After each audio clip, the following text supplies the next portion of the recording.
la la la la la la la la la.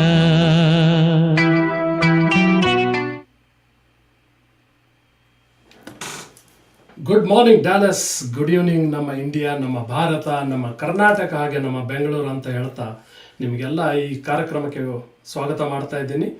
ನಿಮ್ಮ ಗೆಳೆಯ ನಿಮ್ಮ ಆರ್ಜೆ ರಾಜೀವ್ ಕುಲಕರ್ಣಿ ಮತ್ತೊಮ್ಮೆ ಕನ್ನಡವಾಣಿ ಕಾರ್ಯಕ್ರಮಕ್ಕೆ ಸ್ವಾಗತ. ಇವತ್ತಿನ ತಾರೀಕು ನವೆಂಬರ್ 16, 2025. ಇನ್ನೊಂದು ಒಂದೂವರೆ ತಿಂಗಳಲ್ಲಿ 2025ನೇ ಇಸ್ವಿ ಮುಗಿದು ನಾವು 2026ಕ್ಕೆ ಕಾಲಿಡ್ತಾ ಇದ್ದೀವಿ. ಈಗಿನ ಜಾವ ಬೆಳಗಿನ 8 ಗಂಟೆ ಆಗಿದೆ. ಇಲ್ಲಿ central standard time of US ಅಂತ ಹೇಳ್ತೀವಿ ನಾವು ಡ್ಯಾಲಸ್ನಲ್ಲಿ.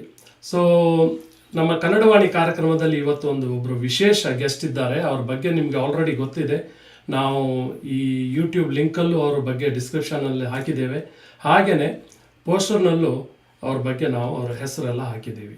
ಆದರೂ ಇನ್ನೂ ಜಾಸ್ತಿ ಅವ್ರ ಬಗ್ಗೆ ತಿಳ್ಕೊಳ್ಳೋದು, ಅವರು ಏನು ಸಹಾಯ ಮಾಡ್ತಾ ಇದ್ದಾರೆ, ಏನು ಒಂದು ಜನರಿಗೆ ಹೆಲ್ಪ್ ಮಾಡ್ತಾ ಇದ್ದಾರೆ, ಅದನ್ನೆಲ್ಲ ತಿಳ್ಕೊಳ್ಳೋದಕ್ಕೋಸ್ಕರ ಸ್ವಲ್ಪ ನೀವು ಕಾಯಬೇಕಾಗುತ್ತೆ. ಯಾಕಂದರೆ ಪ್ರತಿ ಭಾನುವಾರ ನಾವು ಈ ಕಾರ್ಯಕ್ರಮ ಶುರು ಮಾಡುವ ಮೊದಲು ಆ ಪರಮಾತ್ಮನನ್ನು ಎಣಿಸ್ಕೊಂಡು ಶುರು ಮಾಡ್ತೀವಿ. ಇವತ್ತು ಆ ಪರಮಾತ್ಮನನ್ನು ಎಣಿಸ್ಕೊಂಡು ಶುರು ಮಾಡೋಣ, ಬನ್ನಿ.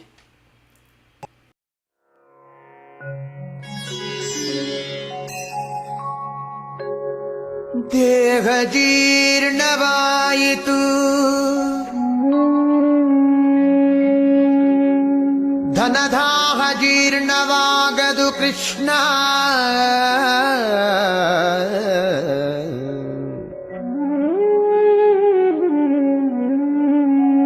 ದೇಹ ಜೀರ್ಣವಾಯಿತು, ಧನದಾಹ ಜೀರ್ಣವಾಗದು ಕೃಷ್ಣ.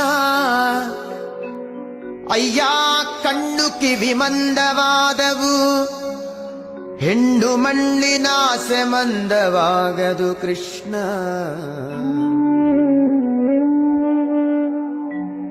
ಕಾಲು ಕೈ ಜವಗುಲ್ದಿದವು ಎನ್ನ, ಕಾಲು ಕೈ ಜವಗುಲ್ದಿದವು, ಭೋಗಲೋಲತೆ ಜವಗುಲ್ದವು ಕೃಷ್ಣ.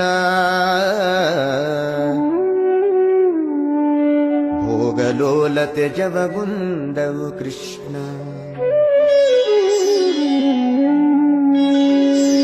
ಜರೆ ರೋಗದಿಲ್ದ ನೆರೆಗೊರಗೇಸಿತು, ಜರೆ ರೋಗದಿಲ್ದ ನೆರೆಗೊರಗೇಸಿತು, ನನ್ನ ಶರೀರದಲ್ಲಿ ಹೇಸಿಗೆ ಇನಿತಿಲ್ಲ.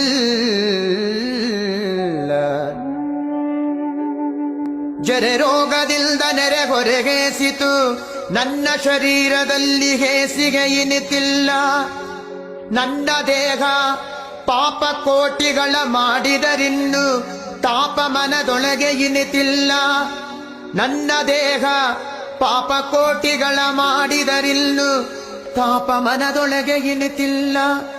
ಹೀಗೆ ಸಂದು ಹೋಯಿತು ಕಾಲವೆಲ್ಲವೂ, ಮುಂದಣ ಗತಿ ದಾರಿ ತೋರದು ಕೃಷ್ಣ.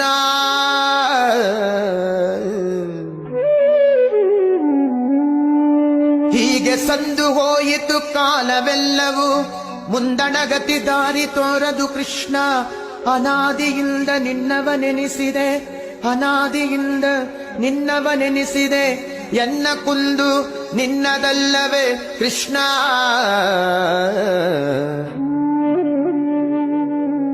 ಎನ್ನ ಕುಂದು ನಿನ್ನದಲ್ಲವೇ ಕೃಷ್ಣ. ಇನ್ನಾದರೂ ಇನ್ನಾದರೂ ಇನ್ನಾದರೂ ದಯೆಯಿಂದ ನೋಡಿ ಮನ್ನಿಸಬೇಕಯ್ಯ ಶ್ರೀಕೃಷ್ಣ. ಇನ್ನಾದರೂ ದಯೆಯಿಂದ ನೋಡಿ ಮನ್ನಿಸಬೇಕಯ್ಯ ಶ್ರೀಕೃಷ್ಣ.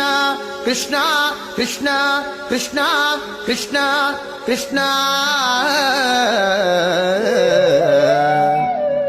ಕೃಷ್ಣ.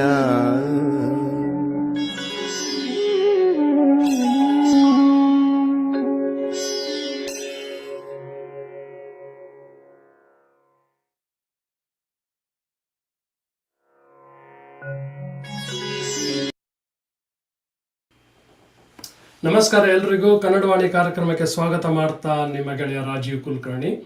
ಇವತ್ತಿನ ತಾರೀಕು ನವೆಂಬರ್ 16, 2025. ಇವತ್ತು ನಮ್ಮ ಜೊತೆ ಸ್ಪೆಷಲ್ ಒಬ್ರು ಗೆಸ್ಟ್ ಇದ್ದಾರೆ. ಅದರ ಮೊದಲು ನೀವೆಲ್ಲ ಸಪೋರ್ಟರ್ಸ್ಗೆ ತುಂಬ ತುಂಬ ಥ್ಯಾಂಕ್ಸ್ ಅಂತ ಹೇಳ್ತೀನಿ. ಹಾಗೆಯೇ ನಮ್ಮ ಸಂದೀಪ್ ಸದಾನಂದಪ್ಪ ಅವರು ನಮ್ಮ ಟೆಕ್ನಿಕಲ್ ಸಪೋರ್ಟ್ ಮಾಡ್ತಾ ಇರ್ತಾರೆ. ಇವತ್ತು ಅವ್ರು ಆಚೆ ಎಲ್ಲೋ ಹೋಗಿದ್ದಾರೆ. ಅದಕ್ಕೆ ನಾನೇ ಸಪೋರ್ಟ್ ಮಾಡಿಕೊಂಡು ನಾನೇ ಈ ಕಾರ್ಯಕ್ರಮ ನಡೆಸ್ತಾ ಇದ್ದೀನಿ. ಆದರೂ ಕೂಡ ಸಂದೀಪ್ ಅವರೇ ತುಂಬ ತುಂಬ ಥ್ಯಾಂಕ್ಸ್. ಅವರು ಸೀನೆಲ್ಲ ಕ್ರಿಯೇಟ್ ಮಾಡಿ ಇಲ್ಲೆಲ್ಲ ನನಗೆ ರೆಡಿ ಮಾಡಿ ಇಟ್ಟು ಹೋಗಿರ್ತಾರೆ. ಸೊ ಹಾಗೆಯೇ ನಮ್ಮ ಸಪೋರ್ಟರ್ಸು, ನಿಮ್ಮ ಸಪೋರ್ಟ್ ಇಲ್ಲದೆ ಈ ಕಾರ್ಯಕ್ರಮ, ಈ ಚಾನಲ್ ನಡೆಸೋದು ತುಂಬ ಚಾಲೆಂಜಿಂಗ್ ಇರುತ್ತೆ. ಸೊ ಅದಕ್ಕೆ ತುಂಬ ಹೃದಯಪೂರ್ವಕ ನಿಮಗೆಲ್ಲ ನಾನು ಥ್ಯಾಂಕ್ಸ್ ಅಂತ ಹೇಳ್ತೀನಿ. ಬನ್ನಿ, ಜಾಸ್ತಿ ಸಮಯ ತಗೊಳ್ಳದೆ ಇವತ್ತಿನ ಕಾರ್ಯಕ್ರಮ ಶುರು ಮಾಡೋಣ. ಆದರೆ ಮೊದಲು ನಮ್ಮ ಗೆಸ್ಟ್ ಬಗ್ಗೆ ಒಂದು ಕಿರು ಪರಿಚಯ.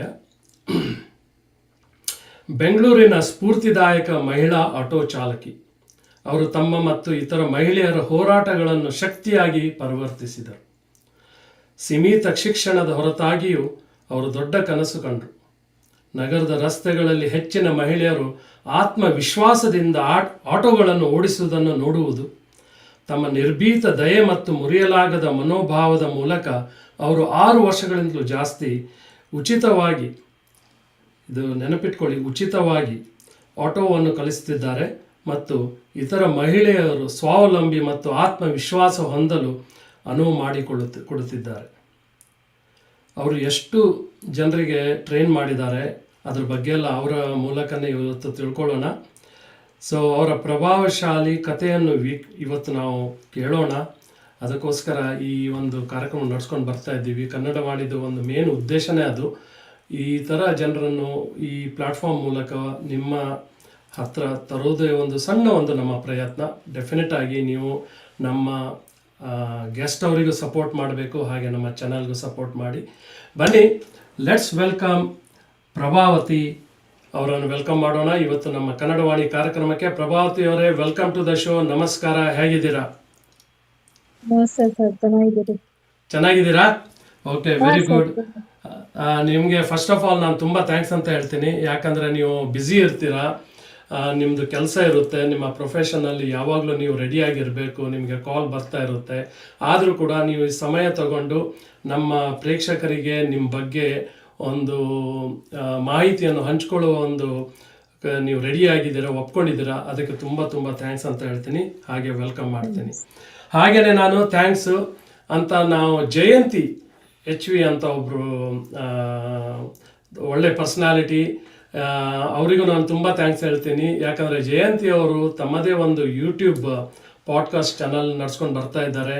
ಅವರು ಹೀಗೆ ಮಹಿಳೆಯರ ಬಗ್ಗೆ ಬೇಸಿಕಲಿ ಅವ್ರದ್ದು ತುಂಬ ಇಂಟರ್ವ್ಯೂಸ್ ಎಲ್ಲ ನಡೆಸ್ತಾ ಇರ್ತಾರೆ. ಅದಕ್ಕೋಸ್ಕರ ಆ ಯೂಟ್ಯೂಬ್ ಚಾನಲ್ ಮೂಲಕನೇ ನನಗೆ ಗೊತ್ತಾಗಿರೋದು ಜಯಂತಿ ಅವರ ಪರಿಚಯ. ಹಾಗೆಯೇ ಜಯಂತಿ ಅವ್ರ ಹತ್ರ ನಾನು ರಿಕ್ವೆಸ್ಟ್ ಮಾಡಿಕೊಂಡೆ, ನಾನು ಪ್ರಭಾವತಿ ಅವರ ಇಂಟರ್ವ್ಯೂ ಮಾಡ್ಬೋದಾ ಅಂತ. ಅವ್ರಿಗೆ ಖಂಡಿತ ಒಪ್ಕೊಂಡು ಪ್ರಭಾವತಿ ಅವರನ್ನು ಇಂಟ್ರೊಡ್ಯೂಸ್ ಮಾಡಿದೆ. ತುಂಬ ಥ್ಯಾಂಕ್ಸ್ ಜಯಂತಿ ಅವರೇ, and welcome to the show ಇವತ್ತು.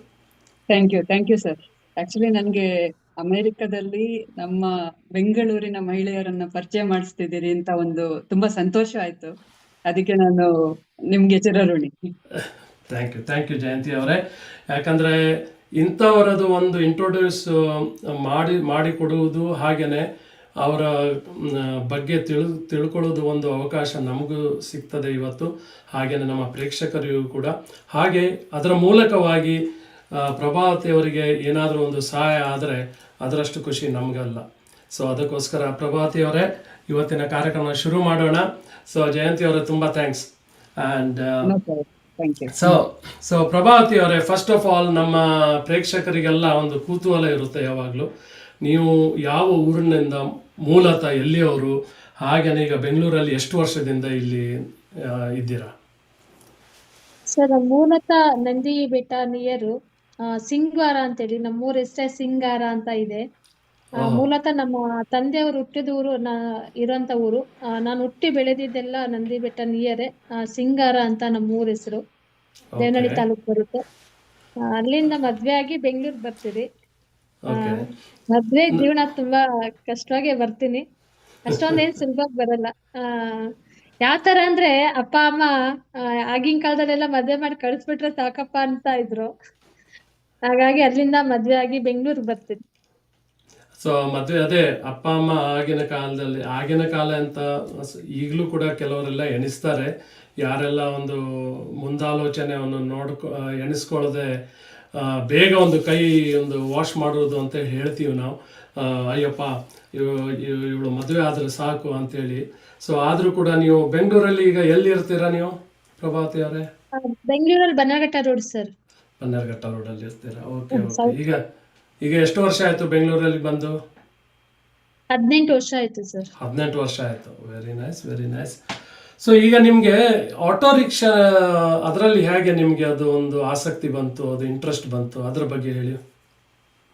ಸರ್ ಹುಟ್ಟಿದ್ದು ನಾನು ಹಳ್ಳಿಯಲ್ಲೇ. ಹ್ಮ್ ಎಜುಕೇಶನ್ ಅಷ್ಟೊಂದಿಲ್ಲ. 5ನೇ ತರಗತಿ ಓದಿದ್ದೆ.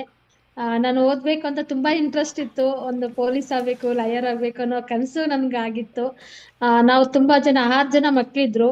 ಹಾಗಾಗಿ 5 ಜನ ಮಕ್ಳು ಸ್ಕೂಲ್ಗೆ ಹೋಗ್ತಾ ಇದ್ರು. ಅಪ್ಪ ಅಮ್ಮ ಹೇಳಿದ್ರು, ಯಾರು ಎಮ್ಮೆ ಮೇಯ್ಸೋರಿಲ್ಲ, ಏನು ಬೇರೆ ಕೆಲಸ ಮಾಡೋ ಹೆಲ್ಪಿಂಗ್ ಇಲ್ಲ, ನೀನ್ ಸ್ಕೂಲ್ ಬಿಡು ಅಂತ ಮತ್ತೆ ಪುನಃ ಒಂದು ಕರ್ಕೊಂಬಂದು ಒಂದು ಹಸು ಮೇಯ್ಸೋಗೆಲ್ಲ ಬಿಟ್ಟಿದ್ರು.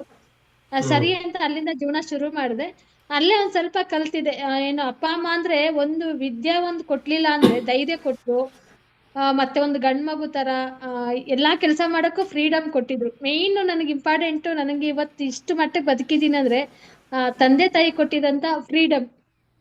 ನೀನು ಬೈಕ್ ಓಡಿಸ್ತೀಯಾ, ಬುಲೆಟ್ ಓಡಿಸ್ತೀಯಾ, ಯಾವ್ದೋ ಗಾಡಿ ಓಡಿಸ್ತೀಯಾ, ನೀನ್ ಓಡಿಸ್ಕೋ. ಅದು ಯಾವುದೇ ರೀತಿ ಅವರು ನೀನ್ ಇದ್ ಮಾಡ್ತಾ ಇದೀಯಾ ಅಂತ ಏನು ಅಂತಾರಲಿಲ್ಲ. ಆದ್ರೂ ನಮ್ದು ನೇಟಿವ್ ಹಳ್ಳಿ ಆಗಿರೋದ್ರಿಂದ ಜನ ಎಲ್ಲ ಬೈಕೊಂತ ಇದ್ರು, ಇವಳೇನು ಗಂಡ್ಬಿರಿ ತರ ಈ ತರ ಎಲ್ಲ ಓಡಿಸ್ತಾ ಇದ್ದಾಳೆ, ಈ ತರ ಮಾಡ್ತಾ ಇದಾರೆ ಅಂತ ತುಂಬಾ ಬೈಕೊಂತ ಇದ್ರು. ಅಪ್ಪ ಅಮ್ಮ ಹೇಳ್ತಾ ಇದ್ರು, ಏನ್ ಮಾಡಿದ್ರೆ ನನ್ ಮಗಳು ಏನೋ ಅವ್ಳ ಜೀವನ ಮಾಡಿದ್ರೆ ಏನೋ ಮಾಡ್ತಾಳೆ ಬಿಡು, ಗಂಡ್ ಮಗು ತರ ಇದ್ದಾಳೆ ಅಂದ್ರೆ ಇಡೀ ಫ್ಯಾಮಿಲಿನ ಅಲ್ಲೇ ನಾನು ಧೈರ್ಯವಾಗಿ ನಿಭಾಯಿಸ್ತಾ ಇದ್ದೆ. ಎಲ್ಲಾ ತರೋದು ಎಲ್ಲ ಮಾಡ್ತಾ ಇದ್ದೆ. ಹಂಗಾಗಿ ತುಂಬಾ ಧೈರ್ಯ ಇತ್ತು ನನಗೆ. ಆಗ್ಲಿಂದಾನೇ ಅಪ್ಪ ಅಮ್ಮ ಕೊಟ್ಟಿದ್ದು ಧೈರ್ಯ ಬಂದಿತ್ತು. ಹಾಗಾಗಿ ಮತ್ತೆ ನಂದು ಮದ್ವೆ ಆಗುತ್ತೆ. ಮದ್ವೆ ಯಾವ ತರ ಆಗುತ್ತೆ ಅಂದ್ರೆ ನನ್ ಸೆಕೆಂಡ್ ಅಂದ್ರೆ ನಮ್ಮ ಹಸ್ಬೆಂಡ್ ನಾನು ಸೆಕೆಂಡ್ ವೈಫ್ ಆಗ್ತೀನಿ.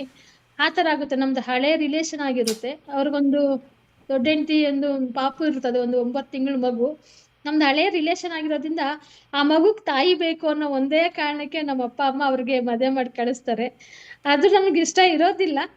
ಓಕೆ, ಇನ್ನೇನ್ ಮಾಡಕ್ ಆಗಲ್ಲ ಅಂತ ಅಮ್ಮ ಹೇಳ್ತಾಳೆ, ದೀಪ ಉರಿಯೋ ಮನೆಯಲ್ಲಿ ನೀನ್ ಎಷ್ಟೇ ಸರಿ ದೀಪ ಹಚ್ಚಿದ್ರು ಅದೇ ಬೆಳಕಿರುತ್ತೆ. ಅವ್ರ ಮನೇಲಿ ದೀಪ ಹಾರಿದೆ, ಆ ಮನೇಲಿ ಹೋಗಿ ದೀಪ ಹಚ್ಚು. ನೀನ್ ಏನಾದ್ರೂ ಜೀವನದಲ್ಲಿ ಸಾಧನೆ ಮಾಡ್ತೀಯ ಅಂದ್ರೆ ಆರಿರೋ ಮನೆಗೆ ದೀಪ ಹಚ್ಚಿ ಬೆಳಗ್ತೀಯಲ್ಲ, ಅದೇ ಒಂದ್ ನಿನ್ ಸಾಧನೆ ಅಂದ್ಕೊಂಡ್ ಬದುಕು ಅಂತ ಹೇಳಿ ಮದುವೆ ಮಾಡಿ ಕಳಿಸ್ತಾರೆ. ಬಟ್ ಅಪ್ಪ ಅಮ್ಮ ಮನೆಗೆ ತುಂಬಾ ನಾನು ರೇಷನ್ ಆಗ್ಲಿ ಎಲ್ಲ ಪ್ರತಿಯೊಂದು ಸ್ವಲ್ಪ ಚೆನ್ನಾಗಿದ್ರಿ. ಬಟ್ ಇಲ್ಲಿ ಬಂದ್ರೆ ಐ ಆಮ್ ಝೀರೋ.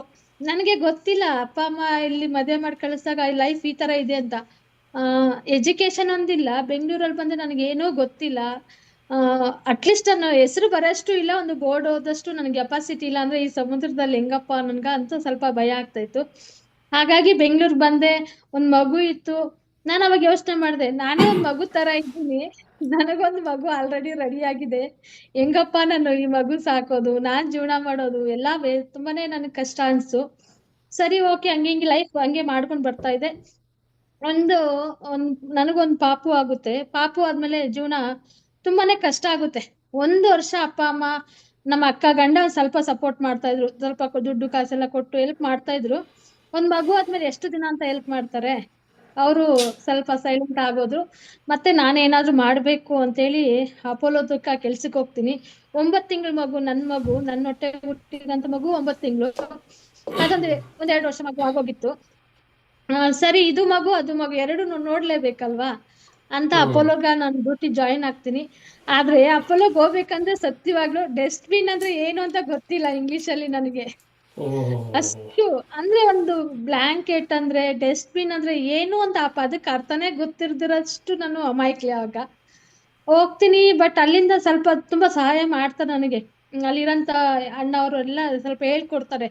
ಇದು ಪದ ಇದ್ರದ್ದು, ಇದು ತರ ಇದು ಅಂತೆಲ್ಲ ಹೇಳ್ಕೊಡ್ತಾರೆ. ಸ್ವಲ್ಪ ಅದೊಂದು 5 ವರ್ಷ ಅಲ್ಲಿ ಪ್ರಾಕ್ಟೀಸ್ ಆಗುತ್ತೆ. ಸ್ವಲ್ಪ ಅದು ಪದಗಳ ಬಳಕೆ ನನ್ಗೆ ಗೊತ್ತಾಗುತ್ತೆ ಇಂಗ್ಲಿಷ್ ಅಲ್ಲಿ ಏನು ಅಂತ. ಬ್ಲಾಂಕೆಟ್ ಅಂದ್ರೆ ಏನು, ಡಸ್ಟ್ಬಿನ್ ಅಂದ್ರೆ ಏನು, ಡಸ್ಟ್ ಪ್ಯಾನ್ ಅಂದ್ರೆ ಏನು ಅಂತ ಅಲ್ಲಿ ಪ್ರತಿಯೊಂದು ಕಲ್ತಿದ್ದೀನಿ ನಾನು ಅಪೋಲೋ ಹಾಸ್ಪಿಟಲ್ ಅಲ್ಲಿ. ಜೀವನದ ಒಂದು ನನಗೆ ಲೈಫ್ ಅಂದ್ರೆ ಪ್ರಪಂಚ ಜ್ಞಾನ ಅಂದ್ರೆ ಗೊತ್ತಾಗಿದ್ದು ನನಗೆ ಅಪೋಲೋಗೆ ಹೋದ್ಮೇಲೆನೆ. ಸರಿ, ಅಲ್ಲಿಂದ ಜರ್ನಿ ಶುರು ಆಗುತ್ತೆ. ಅಲ್ಲಿ ನಾನು ನಾರ್ಮಲ್ ಒಂದು ಹೆಣ್ಮಗು ತರ ಹೋಗಿದ್ದು. ಅಲ್ಲೆಲ್ಲ ತುಂಬಾ ನಾನು ಕೆಲಸ ಮಾಡೋದು ಆಪರೇಷನ್ ಥಿಯೇಟರ್ ಮಾಡ್ತಾ ಇರ್ತೀನಿ. ಅಲ್ಲೆಲ್ಲ ಫುಲ್ ಬ್ಲಡ್ ಅದೆಲ್ಲ ಇರುತ್ತೆ. ಅದು ಹೇಳ್ತಾರ ಅವರು, ಇಲ್ಲೆಲ್ಲ ಹೆಣ್ಣು ಕೆಲಸ ಮಾಡಕ್ ಆಗಲ್ಲ, ನೀನು ವಾರ್ಡಲ್ಲೇ ಹೋಗು, ಇಲ್ಲೆಲ್ಲ ಆಗಲ್ಲ ನಿನ್ ಕೈಯಲ್ಲಿ ಅಂತಾನೆ ಹೇಳ್ತಾರೆ. ನನಗೆ ಏನು ಒಂದು ಇಂಪಾರ್ಟೆಂಟ್ ಅಂದ್ರೆ ಅಲ್ಲಿ ಬರೀ 4,000 ಪೇಮೆಂಟ್ ಇರುತ್ತೆ. ಆ ಸಮಯದಲ್ಲಿ ಇನ್ನೊಂದು 500 ರೂಪಾಯಿ ಎಕ್ಸ್ಟ್ರಾ ಬರುತ್ತೆ. ಆ OT ಡ್ಯೂಟಿ ಮಾಡಿದ್ರೆ ಬರೀ 500 ರೂಪಾಯಿ ನನಗೆ ಎಕ್ಸ್ಟ್ರಾ ಪೇಮೆಂಟ್ ಬರ್ತಾ ಇತ್ತು. ನಾನು ಹೇಳ್ದೆ, ಇಲ್ಲ ಸರ್ ನಾನು ಇಲ್ಲೇ ಮಾಡ್ತೀನಿ, ನನಗೆ 500 ರೂಪಾಯಿ ತುಂಬಾ ಇಂಪಾರ್ಟೆಂಟು, ನನ್ನ ಲೈಫಲ್ಲಿ ತುಂಬಾ ಕಷ್ಟದಲ್ಲಿದ್ದೀನಿ, ಇಂಪಾರ್ಟೆಂಟ್ 500 ರೂಪಾಯಿ ಅಂತ, ಅಲ್ಲೇ ನಾನು ಜಾಯ್ನ್ ಆಗ್ತೀನಿ, ಒಂದು 5 ವರ್ಷ ನಾನು ಆಪರೇಷನ್ ಥಿಯೇಟರ್ಲೇ ಜೀವನ ಮಾಡ್ತೀನಿ. ಅವಾಗ ಗೊತ್ತಾಗುತ್ತೆ ಒಂದು ಜೀವನ ಬೆಲೆ ಏನು ಅಂತೇಳಿ. ಏನು ಒಂದು ಹಾಸ್ಪಿಟ್ಲಲ್ಲಿ ವರ್ಕ್ ಮಾಡಿದಾಗ ಅವಾಗ ಒಂದು ಜೀವ 1 ಸೆಕೆಂಡ್ ಅಷ್ಟೇ ಸರ್, ನಮ್ದು ನೀರಿನ ಮೇಲೆ ಗುಳ್ಳೆ ಇದ್ದಂಗೆ. ಆವಾಗ ಲೈಫ್ ಗೊತ್ತಾಗುತ್ತೆ. ತುಂಬಾ ಬಾಡಿ ಪ್ಯಾಕಿಂಗ್ ಆ ಕೆಲಸ ಎಲ್ಲ ಮಾಡ್ತಾ ಇದ್ದೆ ನನಗೆ. ಓಹೋ. ಅದೆಲ್ಲ ಮಾಡಿದೀನಿ ತುಂಬಾ. ನನಗೇನ್ ಬಾಡಿ ಪ್ಯಾಕಿಂಗ್ ಅಂದ್ರೆ ನನಗೆ ಅದು ಒಂಥರ ಏನೋ ಒಂದು ಕೆಲ್ಸ, ಒಂದ್ ದೇವ್ರ ಕೆಲ್ಸ ಅಂತಾರ. ಆವಾಗ ಅನಿಸ್ತಾ ಇತ್ತು, ಜೀವ ಇದ್ರೆ ಇಲ್ಲಿ ಉಸಿರಾಡ್ತಾ ಇದ್ರೆ ನಮ್ಮ ವಾಯ್ಸ್ ಬರುತ್ತೆ, ಇಲ್ಲ ಅಂದ್ರೆ ನಾನೊಂದು ಇದ್ರಲ್ಲಿ ಆಗ್ತಾರೆ, ಇಷ್ಟೇ ನನ್ನ ಲೈಫ್ ಏನೇ ಇದ್ರೂನು ಅಂತ. ಅವಾಗ ಒಂದು ಸ್ವಲ್ಪ ಮೆಮೊರಿ ಇದಾಗುತ್ತೆ. ನಾನು ಏನಾದ್ರೂ ಮಾಡ್ಬೇಕು ಅನ್ನೋದು ಮೈಂಡ್ ಬರುತ್ತೆ. ಓಕೆ, ಅಲ್ಲೊಂದು 5 ವರ್ಷ ಡ್ಯೂಟಿ ಮಾಡಿ ಅಲ್ಲಿಂದ ಏನಾಗುತ್ತೆ, ಮಕ್ಕಳನ್ನೆಲ್ಲ ಕರ್ಕೊಳೋದಕ್ಕೆ, ಸ್ಕೂಲಿಗೆ ಬಿಡೋದಕ್ಕೆ, ಮಕ್ಳು ಹುಷಾರಿಲ್ಲ ಅಂದ್ರೆ ನನಗೆ ಪರ್ಮಿಷನ್ನೇ ಇಂಪಾರ್ಟೆಂಟ್, ಹೆಲ್ಪ್ ಆಗ್ಬೇಕಲ್ವಾ ಮಕ್ಳಿಗೆ. ಹಂಗಾಗಿ ಯೋಚನೆ ಮಾಡ್ತೀನಿ, ಅವಾಗ್ಲೂ ಅವರು ಪರ್ಮಿಷನ್ ಕೊಡಕ್ ಆಗಲ್ಲ. ಅದು ತುಂಬಾ ಕೊಟ್ಟಿದ್ದಾರೆ, ಮಗು ಕಾಲು ಕೊಡ್ಸೋದಕ್ಕೆ ಮನೆಗ್ ಬಂದು ಹೋಗ್ತಾ ಇದೆ, ಆತರ ಎಲ್ಲ ಹೆಲ್ಪ್ ಮಾಡಿದ್ರಾಗ.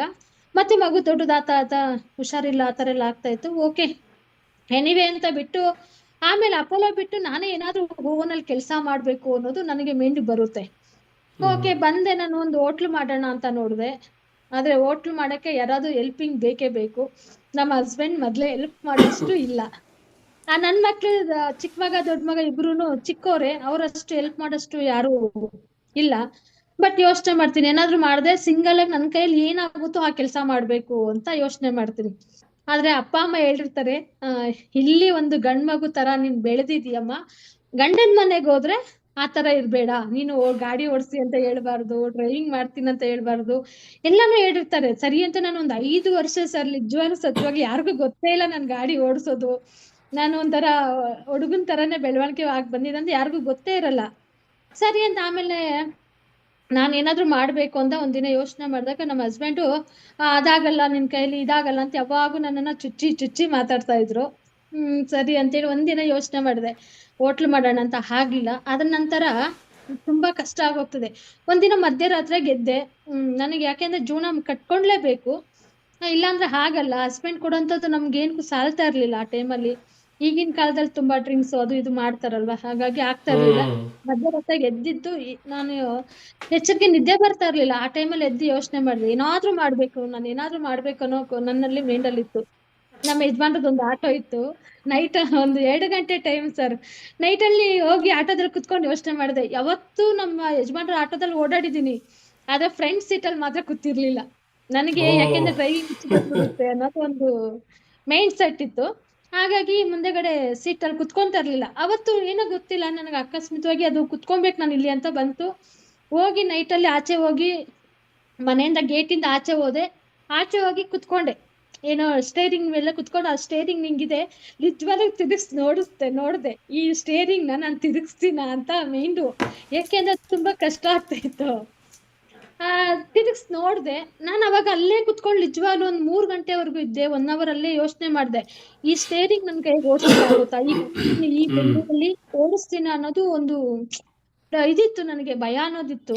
ಸರಿ ನೋಡೋಣ, ಯಾಕೆ ನನ್ ಕೈಯಲ್ಲಿ ಆಗಲ್ಲ, ಬೈಕ್ ಎಲ್ಲ ಓಡಿಸೋದು ಇದು ಯಾವ ಲೆಕ್ಕ, ಇದು ಓಡಿಸ್ಬೋದು ಅನ್ನೋದೊಂದು ಧೈರ್ಯ ಅಂತ ಬಂತು. ಸುಮಾರು ಒಂದು ಬೆಳಗಿನ ಜಾವ 5 ಗಂಟೆವರೆಗೂ ಆಟೋದಲ್ಲೇ ಕುತ್ಕೊಂಡಿದ್ದೆ ಸರ್. ಅಲ್ಲೇ ಕುತ್ಕೊಂಡು ಆಟೋನ ಹಿಂದೆ ಮುಂದೆ ತಳ್ಳಿ ಎಲ್ಲಾ ಪ್ರಾಕ್ಟೀಸ್ ಮಾಡಿದೆ. ನಾನು ಒಂದು ನಿರ್ಧಾರ ತಗೊಂಡೆ ಅವತ್ತು ಕುತ್ಕೊಂಡು, ನಾನೇನಾದ್ರೂ ಮಾಡ್ಬೇಕು ಅಂದ್ರೆ ಈ ಆಟೋ ಸ್ಟೇರಿಂಗ್ ಇಟ್ಕೊಬೇಕು. ಯಾವಾಗ್ಲೂ ಸಿಂಗಲ್ ಆಗಿ ಬದುಕ್ಬೋದಲ್ವಾ, ಯಾರ್ದು ಹೆಲ್ಪ್ ಬೇಕಾಗಿಲ್ಲ ನನಗೆ. ಇದೊಂದು ಓಡಿಸಿದ್ರೆ ಅಟ್ಲೀಸ್ಟ್ ಒಂದಷ್ಟು ಸಂಪಾದನೆ ಮಾಡಿ ನಾನು ಇವತ್ತಿನ ಜೀವನ ಮಾಡಬಲ್ಲೆ. ಇವತ್ತೊಂದು 100 ರೂಪಾಯಿ ಸಂಪಾದನೆ ಮಾಡಿದ್ರೆ ಅಟ್ಲೀಸ್ಟ್ ಒಂದ್ ಮಗು ಕಾಲ್ ಕೊಡ್ಸ್ಬೋದು, ತಗೊಂಬರ್ಬೋದು.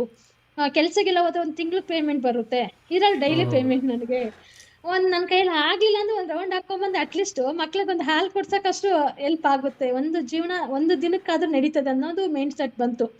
ಅವತ್ತು ನಿರ್ಧಾರ ಮಾಡಿ ನಾನು ಮನೆಗೆ ನಮ್ಮ ಅತ್ತೆಯವ್ರಿದ್ರು, ಕೇಳ್ದೆ ನಮ್ಮ ಅತ್ತೆಯವ್ರನ್ನ, ಆಟೋ ಓಡ್ಸಕ್ ಹೋಗೋಣಮ್ಮ ಅಂತೇಳಿ.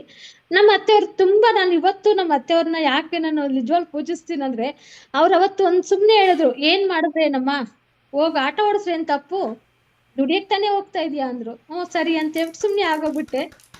ಅದ್ರ ನಂತರ ನಮ್ಮ ಯಜಮಾನ್ರನ್ನ ಕೇಳ್ದೆ, ರೀ ನಾನು ಆಟೋ ಓಡ್ಸಕ್ ಬರ್ಲಾ ಅಂತ ಕೇಳಿದ್ಕ ನಮ್ಮ ಯಜಮಾನ್ರು, ಹೆಣ್ಮಕ್ಳೆಲ್ಲ ಅದೆಲ್ಲ ಮಾಡಬಾರ್ದು, ಕೆಟ್ಸಾಗ ಅನ್ಕೊಂತಾರೆ, ಕೆಟ್ಟದು ಇದೆಲ್ಲ.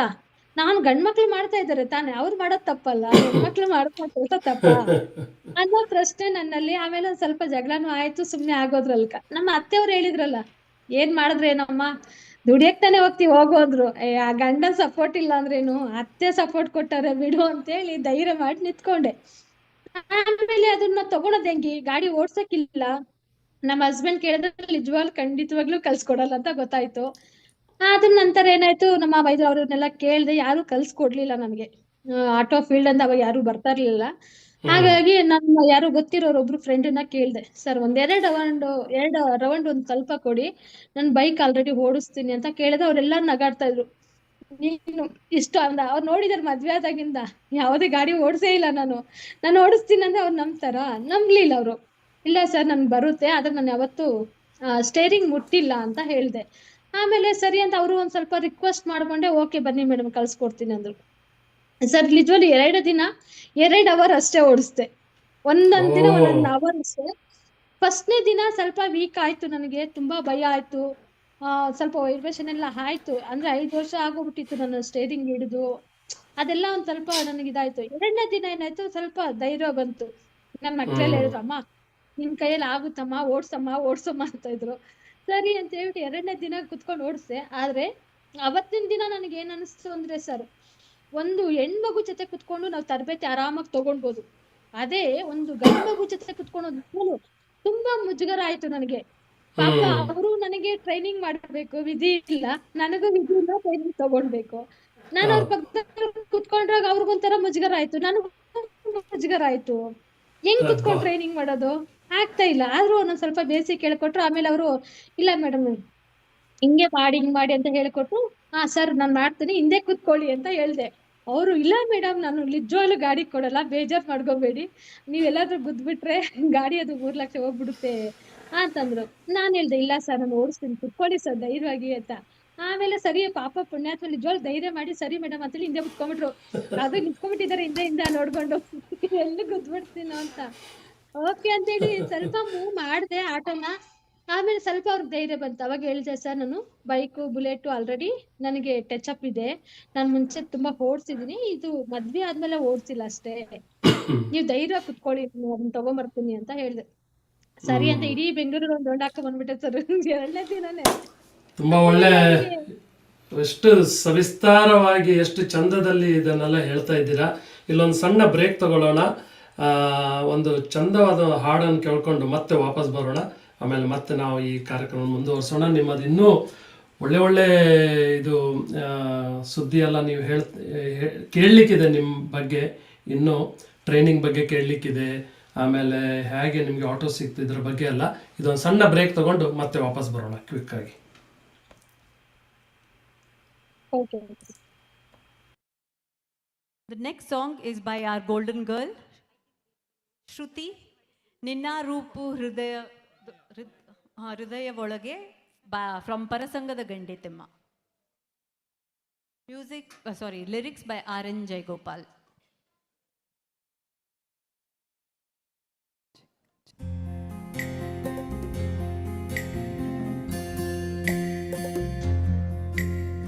ನಿನ್ನ ರೂಪು ಎದೆಯ ಕಲಕಿ ಕಣ್ಣು ಮಿಂದಾಗ, ನಿನ್ನ ನೋಟ ಕೂಡಿದಾಗ ಕಂಡೇ ಅನುರಾಗ. ನಿನ್ನ ರೂಪು ಎದೆಯ ಕಲಕಿ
good morning, good afternoon and good evening ಅಂತ ಹೇಳ್ತಾ ಎಲ್ರಿಗೂ ಕನ್ನಡವಾಣಿ ಕಾರ್ಯಕ್ರಮಕ್ಕೆ ಸ್ವಾಗತ ಮಾಡ್ತಾ ಇದ್ದೀನಿ. ನಿಮ್ಮ ಗೆಳೆಯ ರಾಜೀವ್ ಕುಲಕರ್ಣಿ.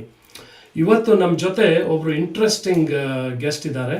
ಅವ್ರ ಬಗ್ಗೆ ಆಲ್ರೆಡಿ ನಾನು ಈಗ ಈ ಮೊದಲು ಬ್ರೇಕ್ ತಗೊಳ್ಳೋ ಮೊದಲು ಅವ್ರ ಜೊತೆ ತುಂಬ ಒಂದು ಒಳ್ಳೆ ಒಂದು ಮಾತುಕತೆ ನಡೀತಾ ಇದೆ. ಹಾಗೆಯೇ ಅದನ್ನು ಮುಂದುವರಿಸ್ಕೊಂಡು ಹೋಗೋಣ. ಈಗ ಪ್ರಭಾವತಿ ಅವರು ಬೆಂಗಳೂರಿನಲ್ಲಿ ಒಬ್ಬರು ಆಟೋ ಚಾಲಕಿ, ಹಾಗೆ ಅವರು ಒಬ್ಬರು ಆಟೋ ರಿಕ್ಷಾ ಟೀಚರ್ ಅಂತಲೂ ಹೇಳ್ತೀನಿ. ಸೊ ಅವ್ರ ಬಗ್ಗೆ ನಮ್ಮ ಮಾತುಕತೆ ನಡೀತಾ ಇದೆ. ವೆಲ್ಕಮ್ ಬ್ಯಾಕ್ ಪ್ರಭಾವತಿ ಅವರೇ.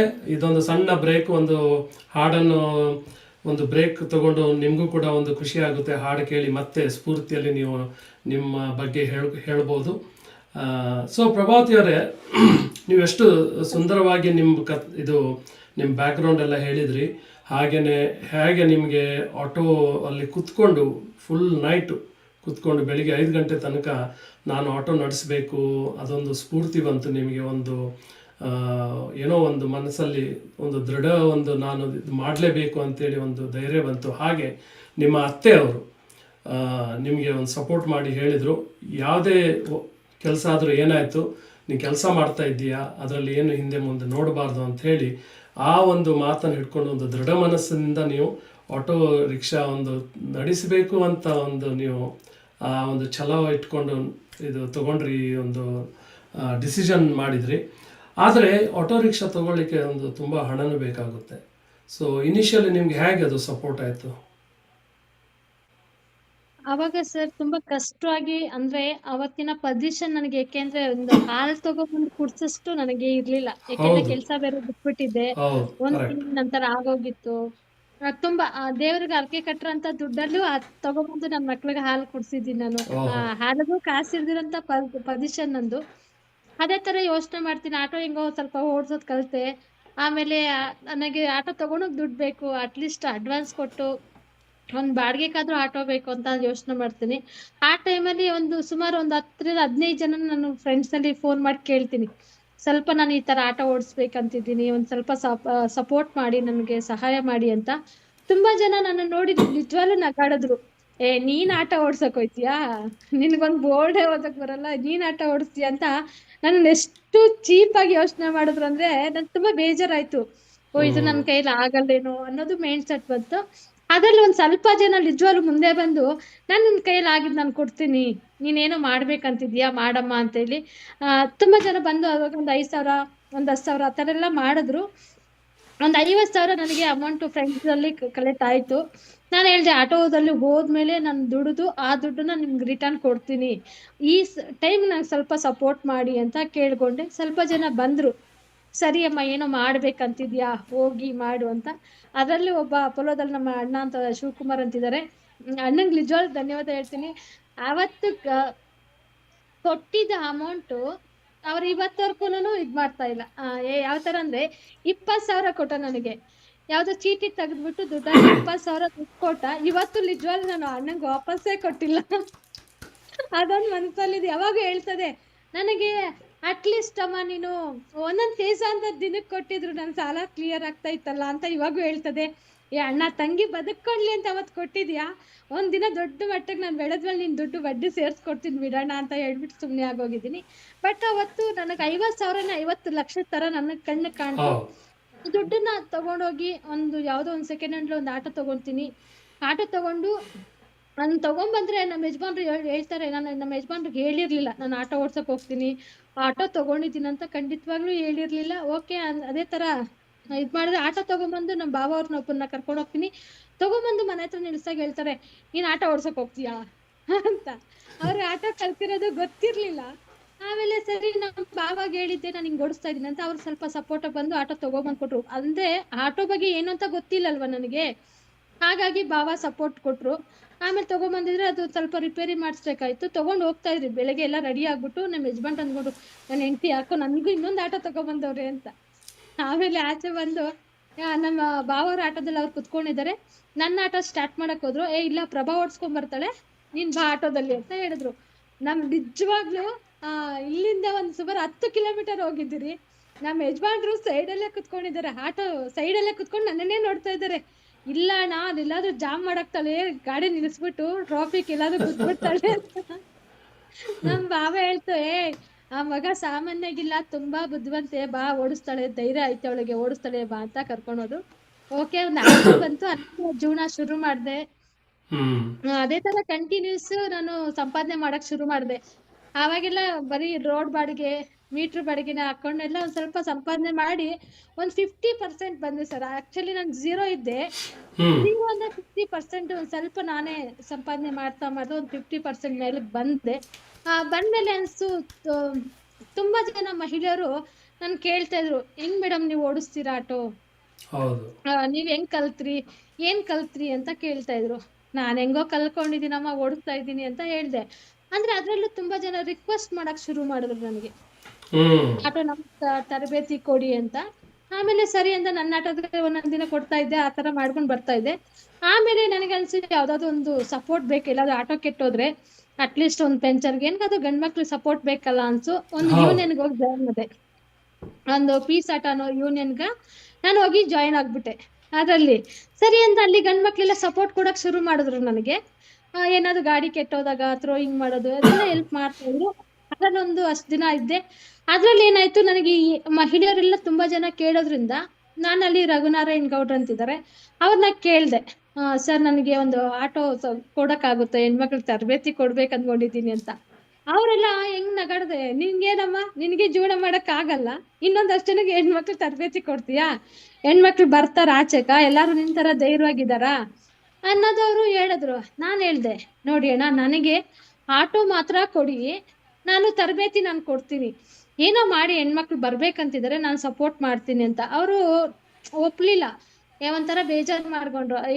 ಈ ಹುಡುಗಿಗೇನೋ ಬೇರೆ ಕೆಲಸ ಇಲ್ಲ, ಸಂಪಾದನೆ ಮಾಡಿ ಜೀವನ ಮಾಡೋದ್ ಬಿಟ್ಬಿಟ್ಟು ಇನ್ನೊಂದಷ್ಟು ಜನ ಹೆಣ್ಮಕ್ಳು ಕರ್ಕೊಂಡ್ ಬರ್ತಾರ, ಆಗುತ್ತಾ, ಬರ್ತಾರ, ಕಲಿತಾರ ಅನ್ನೋದು ಒಂದಷ್ಟು ಜನ ಗಂಡ್ ಮಕ್ಳಿದ. ಅವರೆಲ್ಲ ಹಂಗಂದ್ರು, ಆಗಲ್ಲ ಮೇಡಮ್, ನೀವೇನ್ ಹುಚ್ಚ ನಿಮ್ಗೆ ಅಂತ ಅಂದ್ರು. ಸರಿ ಓಕೆ ಅಂತ ಹಂಗೆ ಇನ್ನೊಂದ್ ದಿನ ಹೋಗಿ ಕೇಳ್ದೆ, ಒಂದು ಆಟೋ ಕೊಡಿ ಅಣ್ಣ, ನಾನು ಸ್ವಲ್ಪ ಇದ್ ಮಾಡ್ಕೊಂತೀನಿ ಅಂತ ಹೇಳ್ದೆ. ಸರಿ ಅಮ್ಮ, ಈ ಅಮ್ಮ ಬಿಡಂಗಿಲ್ಲ, ಹೋಗಮ್ಮ ತಗೊಂಡು, ಇಲ್ಲ ಒಂದ್ ಗಾಡಿ ಐತೆ, ಅದು ತಗೊಂಡೋಗಿ ಏನಾದ್ರು ಮಾಡ್ಕೋ, ಟ್ರೈನಿಂಗ್ ಆದ್ರೂ ಕೊಟ್ಟು ಏನಾದ್ರು ಮಾಡ್ಕೋ ಅಂದ್ರು. ಸರಿ ಅಂತ ಆಟೋ ಎತ್ಕೊಂಬಂದೆ. ತಗೊಂಬಂದ್ಬಿಟ್ಟಿದೀನಿ ಆಟೋ, ತರಬೇತಿ ಹೆಂಗ್ ಕೊಡ್ಬೇಕಂತ ಗೊತ್ತಿಲ್ಲ ನನಗೆ. ಅದೇ ನಾನು ಈಗ ಕೇಳಬೇಕಂತ ಇದ್ದದ್ದು, ಇದು ಐಡಿಯಾ ಹೇಗೆ ಬಂತು ಅಂತ. ಐಡಿಯಾ ಅಂತ ಗೊತ್ತಾಯ್ತು, ಅದು ತರಬೇತಿ ಏನು ಎಲ್ಲಿಂದ ಶುರು ಮಾಡಿದ್ರಿ ನೀವು? ಅದು ನನಗೆ actually ಗೊತ್ತಿರ್ಲಿಲ್ಲ ಯಾವ ತರ ತರಬೇತಿ ಕೊಡ್ಬೇಕು ಅಂತ. ಆಮೇಲೆ ಕುತ್ಕೊಂಡು ಎಲ್ಲ ಯೋಚನೆ ಮಾಡ್ದೆ. ಒಂದಿನ ಆಟೋ ಕೊಟ್ಟಿದ್ದಾರೆ, ಬಟ್ ತರಬೇತಿ ಕೊಡ್ಬೇಕಲ್ಲ, ಹೆಂಗ್ ಕೊಡೋದು, ಇವ್ರಿಗೆ ಯಾವ ತರ ಮೈಂಡ್ ಎಲ್ಲ ಇದ್ ಮಾಡ್ತಾರೆ ಅಂತ ಯೋಚನೆ ಮಾಡ್ದೆ. ಆಮೇಲೆ ಸರಿ ಅಂದ ಒಂದು ವಾರ 15 ದಿನ ಹಂಗೋ ಹಿಂಗೋ ಕಂಟಿನ್ಯೂಸ್ ನಡೆಸ್ದೆ. ನನ್ಗ್ ಬರಂಗಿ ನಾನು ಕಲ್ಸ್ಕೊಡೋ ಶುರು ಮಾಡ್ದೆ. ಆಮೇಲೆ ಅದು ತರಬೇತಿ ಅಂತಂದ್ರೆ ನಾವೇ ಸ್ವಂತವಾಗಿ ಕ್ರಿಯೇಟಿಂಗ್ ಮಾಡ್ಕೊಬೇಕು. ಅಂದ್ರೆ ಯಾವ ತರ ಅವ್ರು ಟ್ರೈನಿಂಗ್ ಕೊಡ್ಬೇಕು, ಅವರೇ ಹೊಸಬ್ರು ಇರ್ತಾರೆ, ಅದ್ರಲ್ಲಿ ನಾನು ಹೊಸಬ್ರು ಇದ್ದೀನಿ ಟ್ರೈನಿಂಗ್, ಆದ್ರೆ ಅವ್ರಿಗೆಲ್ಲ ನಾನು ಸೀನಿಯರ್ ತರನೇ ಕಾಣ್ತೀನಿ. ಮೇಡಮ್ ಟ್ರೈನಿಂಗ್ ಕೊಡೋದು ತುಂಬಾ ಇದೆ ಅಂತ. ಆಮೇಲೆ ಅವ್ರಿಗೆ ಕಲಿಸ್ತಾ ನಾನು ಕಲಿತಾ ಅವ್ರ ಜೊತೆಲಿ, ಅವ್ರು ಅಂತ ನಂಗೆ ತುಂಬಾ ಎಲ್ಲ ಗೊತ್ತಿದೆ ಅಂತ ಅಂದ್ಕೊಂಡಿದ್ರು. ಆಕ್ಚುಲಿ ಅವಾಗ ಏನೂ ಗೊತ್ತಿರ್ಲಿಲ್ಲ. ಅವ್ರು ಕಲಿಸ್ತಾ ಏನಾಯ್ತು, ನನಗೆ ಅನುಭವಗಳು ಜಾಸ್ತಿ ಆಗ್ತಾ ಬಂತು. ಎಲ್ಲ ಮಹಿಳೆಯರು ಸೇರಿದ್ರೆ ಇದು ಪ್ಲಾನಿಂಗ್ ಎಲ್ಲ ಮಾತಾಡ್ತಾರೆ. ಯಾವ್ದಾವ್ದು ಪಾಯಿಂಟ್ ಬೇಕೋ ನಾನು ಮೈಂಡಲ್ಲಿ ತಗೊಂತಾ ಇದ್ದೆ. ಅವರಿಂದಾನೇ ನಾನು ಸಂಪಾದನೆ ಮಾಡ್ತಾ ಇದ್ದೆ ಪ್ಲಾನಿಂಗ್ ನ. ಓಕೆ ಅನ್ಕೊಂಡು ತರಬೇತಿ ಶುರು ಮಾಡಿದೆ. ಆಮೇಲೆ ಹಂಗೋ ಹಿಂಗೋ ಅವಾಗೆಲ್ಲ ಏನ್ ಮಾಡ್ತಾ ಇದ್ದೆ ಸರ್, ನಾನೇ ಹೋಗಿ ಕೇಳ್ಕೊಂತ ಇದ್ದೆ ಮಹಿಳೆಯರ್ನ, ಬನ್ನಿ ನಾನು ಆಟೋ ತರಬೇತಿ ಕೊಡ್ತೀನಿ, ಕಲೀರಿ, ಓಡ್ಸಿ ಅಂತ ಹೇಳ್ತಾ ಇದ್ದೆ. ಆವಾಗೆಲ್ಲ ಆಟೋ ಕಲಿಯೋದಕ್ಕ ನಾವ್ ಬರಲ್ಲಪ್ಪ, ಆಟೋ ಅಂದ್ರೆ ಒಂಥರ ಇದ್ ಮಾಡ್ಕೊಂತ ಇದ್ರು. ಅವತ್ತೆಲ್ಲ ತುಂಬಾನೇ ಕಷ್ಟಪಟ್ಟು ಒಂದಷ್ಟು ಜನ ಕರ್ಕೊಂಬಂದೆ. ಎಲ್ಲಾರು ಓಡಿಸ್ಬೇಕಾದ್ರೆ ಅವ್ರ ಅನ್ಕೊಂತ ಇದ್ರು, ಮೇಡಮ್ ಎಲ್ಲಿ ಕಲ್ತ್ರಿ ಅಂತ ಒಬ್ರು ಇಡೀ ಬೆಂಗಳೂರಲ್ಲಿ ಇದಾಗ್ತಾ ಬಂತು, ಆಟೋ ಹೆಣ್ಮಕ್ಳು ಓಡಿಸ್ಬೋದು ಅಂತ. ಆಮೇಲೆ ಈ ಕಲೀಲ, ಅದು ಯಾರಿಗೆ ಆಸಕ್ತಿ ಇರೋರು ಸ್ವಲ್ಪ ಬಂದಿರ್ತಾರೆ, ಈ ಆಟೋ ಕಲಿಯಕ್ಕಾಗುತ್ತಾ ನನ್ನ ಕೈಯಲ್ಲಿ, ಕಲ್ತು ಓಡಿಸ್ತೀನ ನಾನು ಅನ್ನೋರ್ಗ, ಯಾರು ಕಲ್ತಿರ್ತಾರಲ್ಲ ಅವ್ರನ್ನ ಕರ್ಕೊಂಬಂದ್ ಪರಿಚಯ ಮಾಡ್ತಾ ಇದ್ದೆ. ಆಟೋ ಕಲಿಯಕ್ ಮುಂಚೆ ನಿನ್ ಲೈಫ್ ಹೆಂಗಿತ್ತು, ಆಟೋ ಕಲ್ತ್ಮೇಲೆ ಹೆಂಗಿದೆ ಲೈಫು, ಅವ್ರನ್ನೆಲ್ಲ ಒಬ್ರಿಗೊಬ್ರನ್ನ ಪರಿಚಯ ಮಾಡ್ತಾ ಬಂದೆ. ಆಮೇಲೆ ಅವರೇ ಯೋಚನೆ ಮಾಡಿದ್ರು, ನನ್ನ ಕೈಲಿ ಆಗುತ್ತೆ, ನಾನು ಮಾಡ್ತೀನಿ, ಪರವಾಗಿಲ್ಲ, ಮುಂದುವರ್ತೀನಿ ಅಂತ. ಆಮೇಲೆ ಅದೇ ಒಂದಷ್ಟು ಜನ ಹೆಣ್ಮಕ್ಳು ಆಗ್ತಾರೆ. ಆಮೇಲೆ ಯಾವ್ದೋ ಒಂದ್ ಕಾರಣದಿಂದ ನಾನು ಪೀಸ್ ಆಟೋನ ಬಿಟ್ಟು ಹೊರಗಡೆ ಬರ್ತೀನಿ. ಯಾಕೆ ಅಂದ್ರೆ ನಾವೇ ಏನಾದ್ರೂ ಮಾಡ್ಬೇಕು ಮಹಿಳೆಯರ್ಗ. ಅಂದ್ರೆ ನಾನು ಯಾವತ್ತು ಇನ್ನೊಬ್ರು ಇದ್ರಲ್ಲಿದ್ರೆ ನಾನು ಅಲ್ಲೇ ಇರ್ತೀನಿ. ಅದನ್ನ ಬಿಟ್ರೆ ಬರೀ ಮಹಿಳೆಯರ್ನ ಆಚೆ ಕರ್ಕೊಂಬಂದ್ ಧೈರ್ಯವಾಗಿ ನಿಲ್ಸ್ಬೋದಲ್ಲ ಇನ್ನೊಂದಷ್ಟು. ನಾವು ಯಾಕೆ ಗಂಡ್ಮಕ್ಳು ಇವಾಗ ಇನ್ನೂ ಸಪೋರ್ಟ್ ತಗೋಬೇಕು, ಸಪೋರ್ಟ್ ಹೌದು. ನಾವೇ ನಿಂತ್ಕೊಳ್ಳೋಷ್ಟು ಸಪೋರ್ಟ್ ನನಗೆ ಬಂದಿದೆ ಅಂತ ಯೋಚನೆ ಮಾಡ್ಕೊಂಡು ಬಂದೆ. ಆಮೇಲೆ ಬರ್ತಾ ಬರ್ತಾ ನನಗೆ ತುಂಬಾ ಜನ ಹೆಲ್ಪ್ ಮಾಡ್ತಾ ಬಂದ್ರು. ಟ್ರೈನಿಂಗ್ ಕೊಡೋದಕ್ಕ ಏನಾಯ್ತು, ನನಗೆ ದುಡಿಮೆ ಜೊತೆಯಲ್ಲಿ ಟ್ರೈನಿಂಗು ಎರಡೂ ನಡಿಬೇಕು. ಈ ಕಡೆ ಎರಡು ಸಂಸಾರ ನನಗಾಗ್ಬಿಡ್ತು. ಅದ್ರಲ್ಲಿ ಆಶಾ ಅನ್ನೋರು ಒಬ್ರು ಪರಿಚಯ ಆಗ್ತಾರೆ. ನಮ್ಮ ಮೊದಲನೇ ಬ್ಯಾಚ್ ಸ್ಟೂಡೆಂಟ್ ಅವರು, ಆಶಾ ಅಂತ ಹೇಳಿರ್ತಾರೆ. ಅವರು ಸ್ವಲ್ಪ ಏನೋ ಸಪೋರ್ಟ್ ಮಾಡ್ತಾ, ಅಂದ್ರೆ ನಾನು ಟ್ರೈನಿಂಗ್ ಕೊಡ್ತೀನಿ ಪ್ರಭಾ, ನೀನ್ ಸಂಪಾದನೆ ಮಾಡ್ಕೊಂಡ್ ಬಾ, ಏನು ಅರೆ ವಾ. ಆಗುತ್ತ ಅದನ್ನ ಸ್ವಲ್ಪ ಇದಕ್ ಮಾಡು ಅಂದ್ರೆ. ನನಗೆ ದುಡ್ಡಿಲ್ಲ ಮಾಡೋದಕ್ಕೆ. ಅದಕ್ಕೆ ಗ್ಯಾಸ್ ಹಾಕ್ಬೇಕು, ಅದೆಲ್ಲ ಮಾಡ್ಬೇಕು. ಸಂಘಟನೆ ಬಿಟ್ಟು ಆಚೆ ಬಂದ್ಮೇಲೆ ಅವರಿಗೆ ಆಟೋ ನಾನು ರಿಟರ್ನ್ ಕೊಟ್ಬಿಡ್ತೀನಿ. ನನಗೆ ಒಂದು ಆಟೋ ಬೇಕಾಗುತ್ತೆ, ಅದ್ರಲ್ಲೂ ನಂದೇ ಆಟೋ ಇಟ್ಬಿಟ್ಟು ಟ್ರೈನಿಂಗ್ ಮಾಡಕ್ ಶುರು ಮಾಡ್ತೀನಿ. ಅದ್ರಲ್ಲಿ ತುಂಬಾ ಫೇಸ್ ಮಾಡ್ಕೊಂಡು ಬರ್ತೀನಿ. ಆಮೇಲೆ ಅದಕ್ಕೆ ಗ್ಯಾಸ್ ಅವಾಗಿಂದನೂ ನಾನೇ ಹಾಕ್ಬೇಕಾಗಿತ್ತು. ಅವ್ರ ಆಟೋ ಮಾತ್ರ ಕೊಟ್ಟಿದ್ರು, ಗ್ಯಾಸು ರಿಪೇರಿ ಎಲ್ಲಾನು ನಾನೇ ಮಾಡಿಸ್ತಾ ಇದ್ದೆ. ಓಹ್. ಅದಕ್ಕೆ ತುಂಬಾ ಖರ್ಚು ಆಗ್ತಾ ಇತ್ತು ನನಗೆ. ಹ್ಮ್.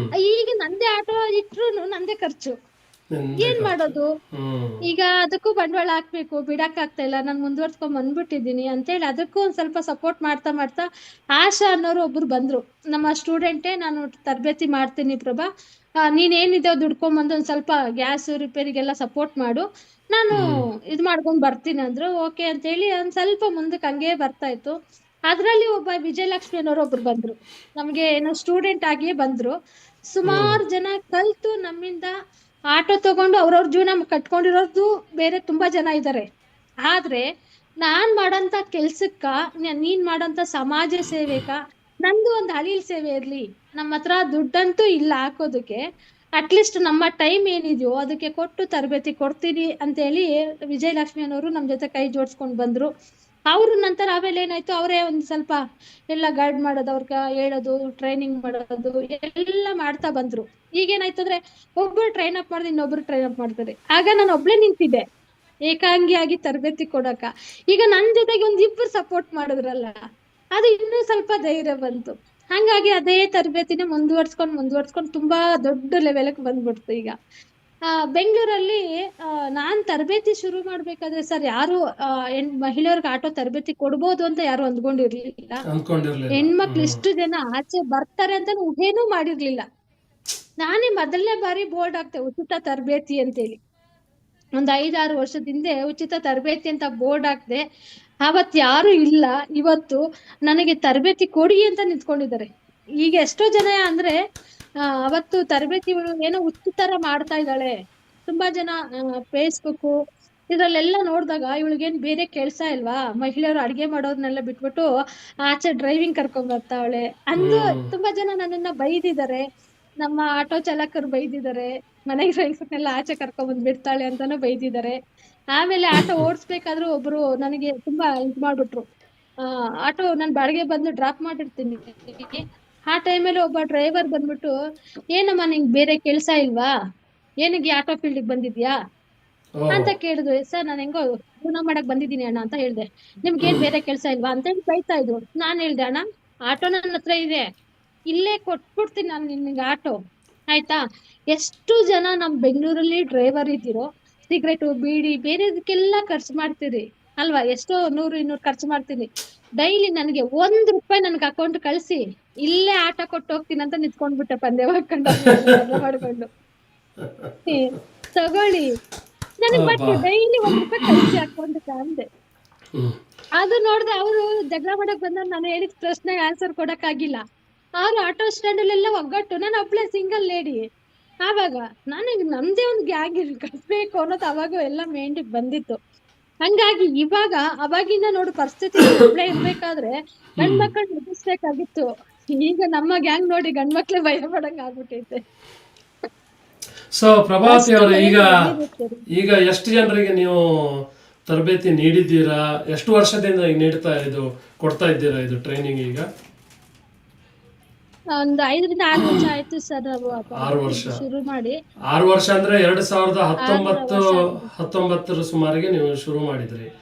ಆದ್ರೆ 2020ರಲ್ಲಿ ಕೋವಿಡ್ ಬಂತು ನೋಡಿ. ಆ ಕೋವಿಡ್ ಟೈಮಲ್ಲಿ ಹೇಗಿತ್ತು ಪರಿಸ್ಥಿತಿ ನಿಮ್ಮದು? ಸರ್ ಸ್ಟಾಪ್ ಮಾಡ್ಬಿಟ್ಟಿದ್ರಿ ಟ್ರೈನಿಂಗು. ಅವಾಗ ಒಂದ್ ಸ್ವಲ್ಪ ಯಾವ್ದೋ ಸ್ವಲ್ಪ ಓಪನ್ ಆದಾಗ ಒಂಚೂರು ಮೂವ್ ಮಾಡ್ತಾ ಇದ್ರಿ. ಆ ಟೈಮಲ್ಲೆಲ್ಲ ನಿಲ್ಸ್ಬಿಟ್ಟಿದ್ರಿ, ಯಾಕೆಂದ್ರೆ ನಾನೇ ಜೀವನ ಮಾಡೋದು ಕಷ್ಟ ಆಗ್ಬಿಟ್ಟೈತೆ ಕೋವಿಡ್ ಟೈಮಲ್ಲಿ. ಹೌದೌದು ನನಗೆ ಹೌದು ರೇಷನ್ ಇಲ್ಲ, ಇರೋ ಹೌದು ಪರಿಸ್ಥಿತಿಯಲ್ಲಿ ನಾನು ತರಬೇತಿ ಮಾಡಕ್ಕೂ ಆಗಲ್ಲ, ಮತ್ತೆ ಅದೆಲ್ಲ ತುಂಬಾ ಇದಿದೆ ಅಂತ ಆ ಟೈಮಲ್ಲಿ ಸ್ವಲ್ಪ ನಿಲ್ಸಿದ್ರಿ. ಆದ್ರೆ ನಾನ್ ಸಂಪಾದನೆ ಮಾಡ್ತಾ ಇದ್ದೆ ಆ ಟೈಮಲ್ಲಿ. ಕೋವಿಡ್ ಇದ್ರೂ ಪರವಾಗಿಲ್ಲ, ನನ್ ಜೀವನ ನಡೀಬೇಕಲ್ಲ ಅಂತ ಸಂಪಾದನೆ ಮಾಡ್ತಾ ಇದ್ದೆ. ಆ ಹೌದು ಟೈಮಲ್ಲಿ ನಿಲ್ಸ್ಕೊಂಡು ಒಬ್ಬೊಬ್ರಿಗೆ ಯಾವಾಗ ತರಬೇತಿ ಕೊಟ್ಕೊಂಡ್ ಬರ್ತಾ ಇದ್ರಿ. ಕೋವಿಡ್ ಎಲ್ಲ ಆದ್ಮೇಲೆ ನಿರಂತರವಾಗಿ ತರಬೇತಿ ಕಾರ್ಯಕ್ರಮ ಮಾಡ್ಕೊಂಡ್ರಿ ಸರ್. ಸೊ ಈಗ ನೀವು ಆಟೋವನ್ನು ಚಲಾವಣೆ ಮಾಡ್ತಾ ಇದ್ದೀರಾ ಬೆಂಗಳೂರಲ್ಲಿ. ಅದು ಏನು ಒಂದು ಏರಿಯಾಗೆ ಸೀಮಿತವಾಗಿದೆಯಾ ಅಥವಾ ನೀವು ಎಲ್ಲಿ ಬೇಕಾದರೂ ಜನರನ್ನು ಕರ್ಕೊಂಡು ಹೋಗ್ತೀರಾ? ಸರ್ ಬೆಂಗಳೂರು ಆಲ್ ರೌಂಡ್ ಎಲ್ಲಾದ್ರೂ ಪರವಾಗಿಲ್ಲ ಸರ್. ಬೆಂಗಳೂರು ಯಾಕೆಂದ್ರೆ ನಾವು ಎಲ್ಲಾದ್ರೂ ಬಂದಿರೋದೇ ದುಡಕ್ಕ. ನಾವು ಬೆಂಗಳೂರಲ್ಲಿ ನಾವು ದುಡಿಮೆ ಮಾಡ್ಬೇಕಂದ್ರೆ ನನಗೆ ಆ ಏರಿಯಾಗೆ ಹೋಗಲ್ಲ, ಈ ಏರಿಯಾಗೆ ಹೋಗಲ್ಲ ಅಂದ್ರೆ ನಾವು ದುಡಿಮೆ ಮಾಡಕ್ ಆಗಲ್ಲ. ಬೆಂಗಳೂರು ನಾವು ಮಾಡೋಕ್ಕಾಗಲ್ಲ. ಆಲ್ ರೌಂಡ್ ದುಡ್ಡು ಮಾಡಕ್ಕಂತಾನೆ ನಿಂತ್ಬಿಟ್ಟಿರ್ಬೇಕಾದ್ರೆ ಬಿಸ್ಲಾದ್ರೇನು ಮಳೆ ಆದ್ರೇನು ಸರ್, ದುಡಿಯಕ್ಕಂತ ತಾನೇ ಬಂದಿರ್ತೀರಿ. ನಿಜವಾದ ಸತ್ಯವಚನ ಅಂತ ಹೇಳ್ತೀವಲ್ಲ, ಅದು ಕರೆಕ್ಟ್. ಅದು ಹಾಗೇನೆ ಈಗ ನೀವು ರಾತ್ರಿನೂ ಆಟೋ ನಡೆಸ್ತೀರಾ, ಆಮೇಲೆ ಹಗಲಲ್ಲೂ ನಡೆಸ್ತೀರಾ? ಸರ್ ರಾತ್ರಿಯಲ್ಲಿ ಈಗ ಒಂಥರ ಮಹಿಳೆಯರ ಅಂದಮೇಲೆ ಒಂಥರ ಹೆದರಿಕೆನೂ ಇರುತ್ತೆ, ಸೆಕ್ಯೂರಿಟಿ ಆಯಿತು ಅದರ ಬಗ್ಗೆ. ಸೊ ಅದರ ಬಗ್ಗೆ ಏನಾದ್ರು ಯೋಚನೆ ಮಾಡಿದ್ದೀರಾ ನೀವು? ಸರ್ ಯೋಚನೆ ಮಾಡಿದೀನಿ. ಯಾಕೆಂದ್ರೆ ನಾವ್ ಎಷ್ಟು ದಿನ ಭಯ ಪಟ್ಟು ಒಳಗಡೆ ಕುತ್ಕೊಂತಿರೋ ಅಷ್ಟು ದಿನ ನಮ್ಗೆ ಭಯ ಆಗ್ತಾ ಇರುತ್ತೆ. ನಂದೊಂದ್ ಕನಸೇನಂದ್ರೆ ಮಧ್ಯರಾತ್ರಿಯಲ್ಲಿ ಒಂದು ಮಹಿಳೆ ಬಸ್ ಸ್ಟ್ಯಾಂಡ್ ಅಲ್ಲಿ ನಿಂತ್ಕೊಂಡಿದ್ದಾಳೆ ಅಂದ್ರೆ ಒಂದ್ ಮಹಿಳೆ ಆಟೋ ಚಾಲಕಿನ ಹೋಗಿ ಅವ್ರನ್ನ ಕರ್ಕೊಂಡ್ ಬರ್ಬೇಕು ಚಾಲಕರು ಅಂತ. ಹೌದು, ಕರೆಕ್ಟ್. ಒಂದು ಮಗು, ಈಗ ನನ್ ಮನೆ ಮಗಳೇ ಒಂದು ಬಸ್ ಸ್ಟ್ಯಾಂಡ್ ನಿಂತವಳಂದ್ರೆ ಒಂದ್ ಹೆಣ್ಮಗು ಆಟೋ ತಗೊಂಡ್ ಬಂದಾಗ ಅವಳಿಗೆ ಒಂದು ಬಲ ಸಿಗುತ್ತೆ, ಧೈರ್ಯ ಸಿಗುತ್ತೆ, ಅವ್ರ ಫ್ಯಾಮಿಲಿ ಒಂದ್ ಸ್ವಲ್ಪ ಧೈರ್ಯ ಬರುತ್ತೆ. ಹಂಗಾಗಿ ನಂದೊಂದು ಕನಸಿದೆ, ಬೆಂಗಳೂರಲ್ಲಿ ಮಧ್ಯರಾತ್ರಿ ಮಹಿಳೆ ನಿಂತ್ಕೊಂಡು ಧೈರ್ಯವಾಗಿ ಒಬ್ಬ ಆಟೋ ಡ್ರೈವರ್ ಹೋಗಿ ಅವ್ರನ್ನ ಪಿಕಪ್ ಮಾಡ್ಬೇಕು, ಅವ್ರ ಮನೆ ಸೇಫ್ಟಿಯಾಗಿ ಹೆಣ್ಮಗುನ ಕರ್ಕೊಂಡೋಗಿ ಬಿಡ್ಬೇಕು. ಹೆಣ್ಮಗುವೆ ಶತ್ರು ಅನ್ನೋ ಕಾಲದಲ್ಲೂ ಹೆಣ್ಮಗುವೆ ಸಪೋರ್ಟ್ ಮಾಡ್ತಾಳೆ ಅನ್ನೋ ಲೆವೆಲ್ ತಗೊಂಡ್ ಬರ್ಬೇಕು ಬೆಂಗಳೂರಲ್ಲಿ. ಹೆಣ್ಮಗು ಜಾಸ್ತಿ ಆದಷ್ಟು ನಮ್ಗೆ ಈ ಅತ್ಯಾಚಾರ ಇವೆಲ್ಲ ಆಗ್ತಾ ಇದಲ್ಲ ಸರ್ ತುಂಬಾ, ಅದಕ್ಕೆಲ್ಲ ಒಂದು ಸಪೋರ್ಟ್ ಸಿಗುತ್ತೆ. ಒಂದ್ ಮಹಿಳೆ ಚಾಲಕಲೆ ಬಂದು ಆ ಟೈಮಲ್ಲಿ ಏನೋ ಒಂದ್ ಇದ್ದಾರೆ ಅಂತ ಇಟ್ಕೊಳ್ಳಿ, ಒಂದ್ ಟೈಮ್ ನಾವ್ ಹೆಣ್ಮಗುನೇ ಬಂದು ಅವ್ರನ್ನ ಪಿಕಪ್ ಮಾಡಿದ್ರೆ ಫ್ಯಾಮಿಲಿಯಲ್ಲಿ ಧೈರ್ಯ ಬರುತ್ತೆ. ವಿತ್ ನಮಗ ಒಂದ್ ಹೆಣ್ಮಗುಕ್ ಒಂದ್ ಧೈರ್ಯ ಬರ್ತದೆ, ಒಂದ್ ಮಹಿಳೆ ಬಂದಿದ್ರಪ್ಪ ನನ್ನ ಪಿಕಪ್ ಮಾಡಕ ಸೇಫ್ ನನ್ ಮನೆ ಕರ್ಕೊಂಡು ಹೋಗ್ತಾಳೆ ಅನ್ನೋದು ಒಂದು ಉದ್ದೇಶ ಇಟ್ಕೊಂಡ್ ಬರ್ತಾ ಇದೀವಿ. ಸೊ ಈಗ ನೀವು ಡೇ ಟೈಮಲ್ಲೆಲ್ಲ ಇಷ್ಟೆಲ್ಲ ಕಂಟಿನ್ಯೂಸ್ ಆಗಿ ಆಟೋ ನಡೆಸ್ತಾ ಇರ್ತೀರಾ. ಸೊ ಆವಾಗ ಡೆಫಿನೆಟ್ ಆಗಿ ಎಲ್ಲಿಯಾದರೂ ನಿಮಗೆ ರೆಸ್ಟ್ ತಗೊಳ್ಬೇಕು ಅಥವಾ ಈ ವಾಶ್ರೂಮ್ ಎಲ್ಲ ಯೂಸ್ ಮಾಡಬೇಕು ಅಂತೇಳಿ ಇರ್ತದೆ. ಸೊ ಆ ಟೈಮಲ್ಲಿ ನಿಮಗೆ ಸರಿಯಾದ ಒಂದು ಕ್ಲೀನ್ ವಾಶ್ರೂಮ್ ಎಲ್ಲ ಸುವಿಧಾಗಳು ಇದೆನಾ, ಏನು ಹೇಗೆ? ಇಲ್ಲ ಸರ್, ಮೇನ್ ನಮ್ಮ ಬೆಂಗಳೂರಲ್ಲಿ ಏನಾಗಿದೆ ಅಂದ್ರೆ HSR ಕೋರಮಂಗಲ ಬಿಟ್ರೆ ಬೇರೆ ಕಡೆ ಎಲ್ಲ ರೆಸ್ಟ್ ರೂಮೇ ಸಿಗೋದಿಲ್ಲ. ನಾನು ಸುಮಾರು ಟೈಮ್ ಅದನ್ನೆಲ್ಲ ಲೈವ್ ಅಲ್ಲೆಲ್ಲ ಹೇಳಿರ್ತೀನಿ. ಯಾಕೆಂದ್ರೆ ವೆರಿ ಇಂಪಾರ್ಟೆಂಟ್, ಮಹಿಳೆಯರಿಗೆ ಒಂದು ರೆಸ್ಟ್ ರೂಮ್ ಬೇಕೇ ಬೇಕು. ರೆಸ್ಟ್ ಮಾಡಕ್ಕಿಲ್ಲ ಅಂದ್ರೆ ವಾಶ್ರೂಮ್ ಅಂತ ಒಂದ್ ಬೇಕೇ ಬೇಕು ಸರ್ ಅದ್ರಲ್ಲಿ. ಅಂದ್ರೆ ಬೆಂಗಳೂರು HSR ಕೋರಮಂಗಲ ಬಿಟ್ರೆ ನಮ್ಗೆ ವಾಶ್ರೂಮ್ ಎಲ್ಲೂ ಸಿಗಲ್ಲ ಸರ್. ಎಲ್ಲ ಒಂದ್ ಕಿಲೋಮೀಟರ್, ಒಂದ್ 4 ಕಿಲೋಮೀಟರ್ ಹಂಗ್ ಹೋಗ್ಲೇಬೇಕು.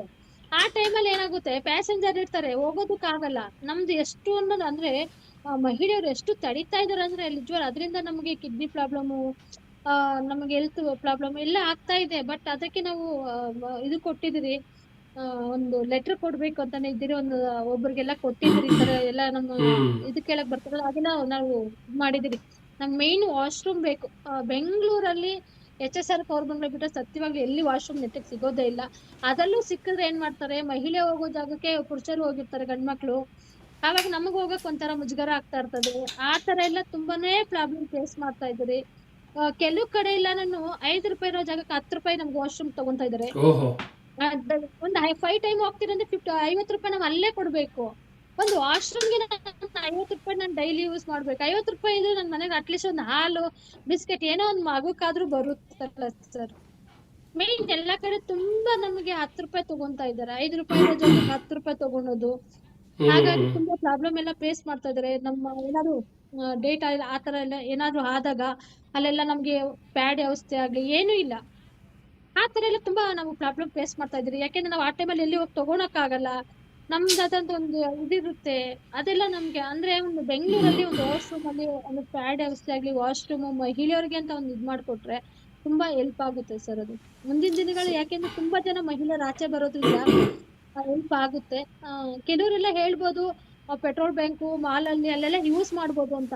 ಸತ್ಯವಾಗಿ ಅವ್ರಿಗೆ ಹೇಳ್ದಷ್ಟು ಸುಲಭವಾಗಿ ಆಗಲ್ಲ ಸರ್. ನಾವು ಆಟೋ ತಗೊಂಡೋಗಿ ನಿಲ್ಸಕ್ಕ ಪಾರ್ಕಿಂಗೇ ಇರಲ್ಲ ಸರ್ ನಮ್ಗೆ.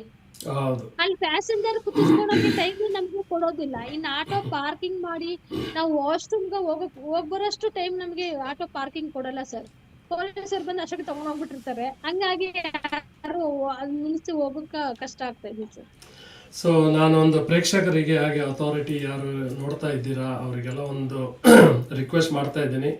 ಪ್ಲೀಸ್ ಈ ಆಟೋ ಚಾಲಕಿಯರು ಏನಿರ್ತಾರೆ ಅವರಿಗೊಂದು ಏನಾದರೂ ಒಂದು ಈ ಥರ ಒಂದು ಅವಕಾಶ ಮಾಡಿಕೊಡಿ, ಅವರಿಗೊಂದು ಸಹಾಯ ಆಗಲಿ ಅಂತ ಕೇಳ್ಕೊತೀನಿ. ಹಾಗೆ ನಮ್ಮ ಪ್ರೇಕ್ಷಕರಿಗೂ ಕೂಡ ನಿಮಗೆ ಒಂದು ವೇಳೆ ಪ್ರಭಾವತಿ ಅವರಿಗೆ ಏನಾದರೂ ನೀವು ಸಹಾಯ ಮಾಡಬೇಕಂತ ಇದ್ದರೆ ಡೆಫಿನೆಟ್ ಆಗಿ ನನ್ನನ್ನು ಕಾಂಟ್ಯಾಕ್ಟ್ ಮಾಡಿ. ಹಾಗೆ ಪ್ರಭಾವತಿ ಅವರು ಕೂಡ ಡೆಫಿನೆಟ್ ಆಗಿ ನಿಮ್ಮಿಂದ ಸಹಾಯ ಆಮೇಲೆ ಕೇಳ್ಕೊತಾರೆ. ಏನಾಗುತ್ತೆ ನಡೀತದೆ, ಯಾಕಂದರೆ ಅವರು ಈ ಥರ ಒಂದು ಬೇರೆಯವರಿಗೆ ಒಂದು ಲೈಫಲ್ಲಿ ಒಂದು ಸೆಟಲ್ ಆಗಲಿ ಅಂಥೇಳಿ ಒಂದು ಈ ಕೆಲವರು ಒಬ್ಬೊಬ್ಬರೇ ಮಹಿಳೆಯರು ಇರ್ತಾರೆ, ಬ್ಯುಸಿ ವಿಮೆನ್ ಇರ್ತಾರೆ, ಅವರಿಗೆಲ್ಲ ಒಂದು ಸಹಾಯ ಮಾಡಬೇಕು ಅಂಥೇಳಿ ಈ ಒಂದು ಆಟೋ ರಿಕ್ಷಾ ಒಂದು ಚಲಾವಣೆ ಮಾಡಬೇಕು ಅಂಥೇಳಿ ಅವರಿಗೊಂದು ತರಬೇತಿ ಒಂದು ಶಿಬಿರ ನಡೆಸಬೇಕು ಅಂತ ಇದ್ದಾರೆ. ಸೊ ಇದೊಂದು ಇನ್ನೊಂದು ಸಣ್ಣ ಒಂದು ರಿಕ್ವೆಸ್ಟ್ ಏನಂದರೆ, ನಿಮ್ಮಿಂದ ಏನು ಸಹಾಯ ಆಗ್ತದೆ ಅದನ್ನು ನೀವು ಹೇಳಿ. ಕನ್ನಡವಾಣಿ ಮೂಲಕವಾಗಿ ನಾವು ಅವರಿಗೆ ಡೆಫಿನೆಟ್ ಆಗಿ ಸಹಾಯ ಮಾಡೋಣ ಅಂತ ಇದ್ದೇವೆ. ಸೊ ಆದರೂ ಕೂಡ ನಿಮ್ಮಿಂದ ಏನಾಗುತ್ತೆ ಅವರು ಆಮೇಲೆ ಹೇಳ್ತಾರೆ, ರಿಕ್ವೆಸ್ಟ್ ಮಾಡ್ಕೋತಾರೆ. ಸೊ ಪ್ರಭಾವತಿ ಅವರೇ, ಈಗ ಈ ನೀವು ಟ್ರೈನಿಂಗ್ ಮಾಡ್ತಾ ಇದ್ದೀರಾ, ಈಗ ಎಲ್ಲಿ ನೀವು ಟ್ರೈನಿಂಗ್ ಮಾಡ್ತೀರಾ ಇವರಿಗೆ? ಎಲ್ಲಿ ಏನಾದ್ರು ಜಾಗ ತೊಗೊಂಡಿದ್ದೀರಾ ಅಥವಾ ತೊಗೊಳ್ಬೇಕಂತ ಇದ್ದೀರಾ ಅಥವಾ ಯಾವ್ದಾದ್ರು ಒಂದು ಪ್ಲೇಸ್ ಟ್ರೈನಿಂಗ್ ಪ್ಲೇಸ್ ಇದೆನಾ? ಅದು ಹೇಗೆ ಮಾಡ್ತೀರಾ ನೀವು ಟ್ರೈನಿಂಗ್ ಇವರಿಗೆ ಕೊಡ್ತೀರಾ? ಸದ್ಯಕ್ಕೆ ಯಾವ್ದು ಒಂದು ಪ್ಲೇಸ್ ಅಂತ ಇಲ್ಲ ಸರ್. ಒಂದು ಲೇಔಟ್ ಅಲ್ಲಿ ನೋಡ್ಕೊಂಡಿದ್ವಿ, ಒಂದು ಗ್ರೌಂಡ್ ಅಂತ. ಅಂದ್ರೆ ಯಾವುದೇ ನಮ್ಗೆ ಸಪೋರ್ಟ್ ಇಲ್ಲ. ಎಲ್ಲ ನಾನು ದುಡ್ದಿರೋಂತ ಸಂಪಾದನೆದಲ್ಲೇ ನನ್ನ ಟ್ರೈನಿಂಗ್ ನಡೆಸೋದ್ರಿಂದ ಒಂದು ಅದಕ್ಕಾದಂತ ಪ್ಲೇಸ್ ಯಾವುದೂ ಇಲ್ಲ, ಯಾವ್ದು ಸಪೋರ್ಟ್ ನಮಗೆ ಬ್ಯಾಕ್ ಸಪೋರ್ಟ್ ಯಾವುದೂ ಇಲ್ಲ. ಹಾಗಾಗಿ ಏನು ತಗೊಳಷ್ಟು ನನ್ಗೆ ಶಕ್ತಿ ಇನ್ನೂ ಕೊಟ್ಟಿಲ್ಲ ಸರ್. ಹಾಗಾಗಿ ಒಂದು ಲೇಔಟ್ ಒಳಗಡೆ ಎಲ್ಲಿ ನಾವು ನಿಂತ್ಕೊಂಡ್ರೆ ಅಂತ ಏನು ಇದ್ ಮಾಡ್ಕೊಂಡಿದೀನಿ ಅಂದ್ರೆ, ನಾನು ರೋಡ್ ಟ್ಯಾಕ್ಸ್ ಕಟ್ತೀನಿ, ಅದಕ್ಕೆ ರೋಡಲ್ಲಿ ನಿಂತಿದ್ದೀನಿ ಅಂತ ಹೇಳಿ ನಿಂತ್ಕೊಂಡ್ಬಿಟ್ಟಿದ್ದೀನಿ ಸರ್. ರೋಡಲ್ಲೇ ದಿನಾ ಬೆಳಗ್ಗೆ ನಾವು ಟ್ರೈನಿಂಗ್ ಮಾಡ್ಬೇಕಾದ್ರು ಮಳೆ ಬಿಸಿಲು ಗಾಳಿ ಎಲ್ಲ ಬಂದ್ರು ನಾವು ಅಲ್ಲೇ ನಿಂತ್ಕೊಂಡಿದ್ರಿ. ಹಂಗಾಗಿ ಇವಾಗ ನಾವು ರೀಸೆಂಟ್ ಆಗಿ ಏನಾಯ್ತು, ಅದೇ ಜಯ ಮೇಡಮ್ ಅಂತಿದ್ದಾರಲ್ಲ ಜಯಂತಿ ಮೇಡಮ್ ಅಂತ ಪರಿಚಯ ಮಾಡ್ಕೊಟ್ರಲ್ಲ, ಆ ಮೇಡಮ್ ಕಡೆಯಿಂದ ಒಂದು 30,000 ನನಗೆ ಅಮೌಂಟ್ ಇದಾಯ್ತು. ಆವಾಗ ನಿಜವಾಗ್ಲೂ ನಮ್ಗೆ ಏನೋ ಒಂದು ಧೈರ್ಯ ಬಂತು. ಮೊದಲನೇ ಬಾರಿ ಅವ್ರು ನನಗೆ ಸಪೋರ್ಟ್ ಮಾಡ್ತಾರೆ.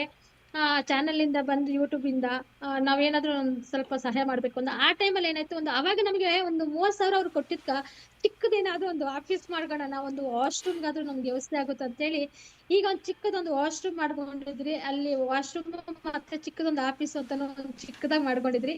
ಒಂದು 5-10 ಜನ ಕುತ್ಕೊಬೋದು. ಅಟ್ಲೀಸ್ಟ್ ಮಳೆ ಬಂದ್ರೆ ಇಷ್ಟು ವರ್ಷ 6 ವರ್ಷದಿಂದ ನಾವು ಒಂದು ಬಿಸಿಲಲ್ಲೇ ನಿಂತ್ಕೊಂತಾ ಇದ್ರಿ, ಒಂದು ಮರದ ಕೆಳಗಡೆ ನಿಂತಿದ್ರಿ. ಇವತ್ತು ಒಂದು ಮರದ ಕೆಳಗಡೆ ಒಂದು ಸೀಟು ಬಂತು ಅನ್ನೋಷ್ಟು ಲೆವೆಲ್ಗೆ ಇವತ್ತೋಗಿ ಅಲ್ಲಿ ಕುತ್ಕೊಂಡಿದ್ದೀರಿ ಸರ್.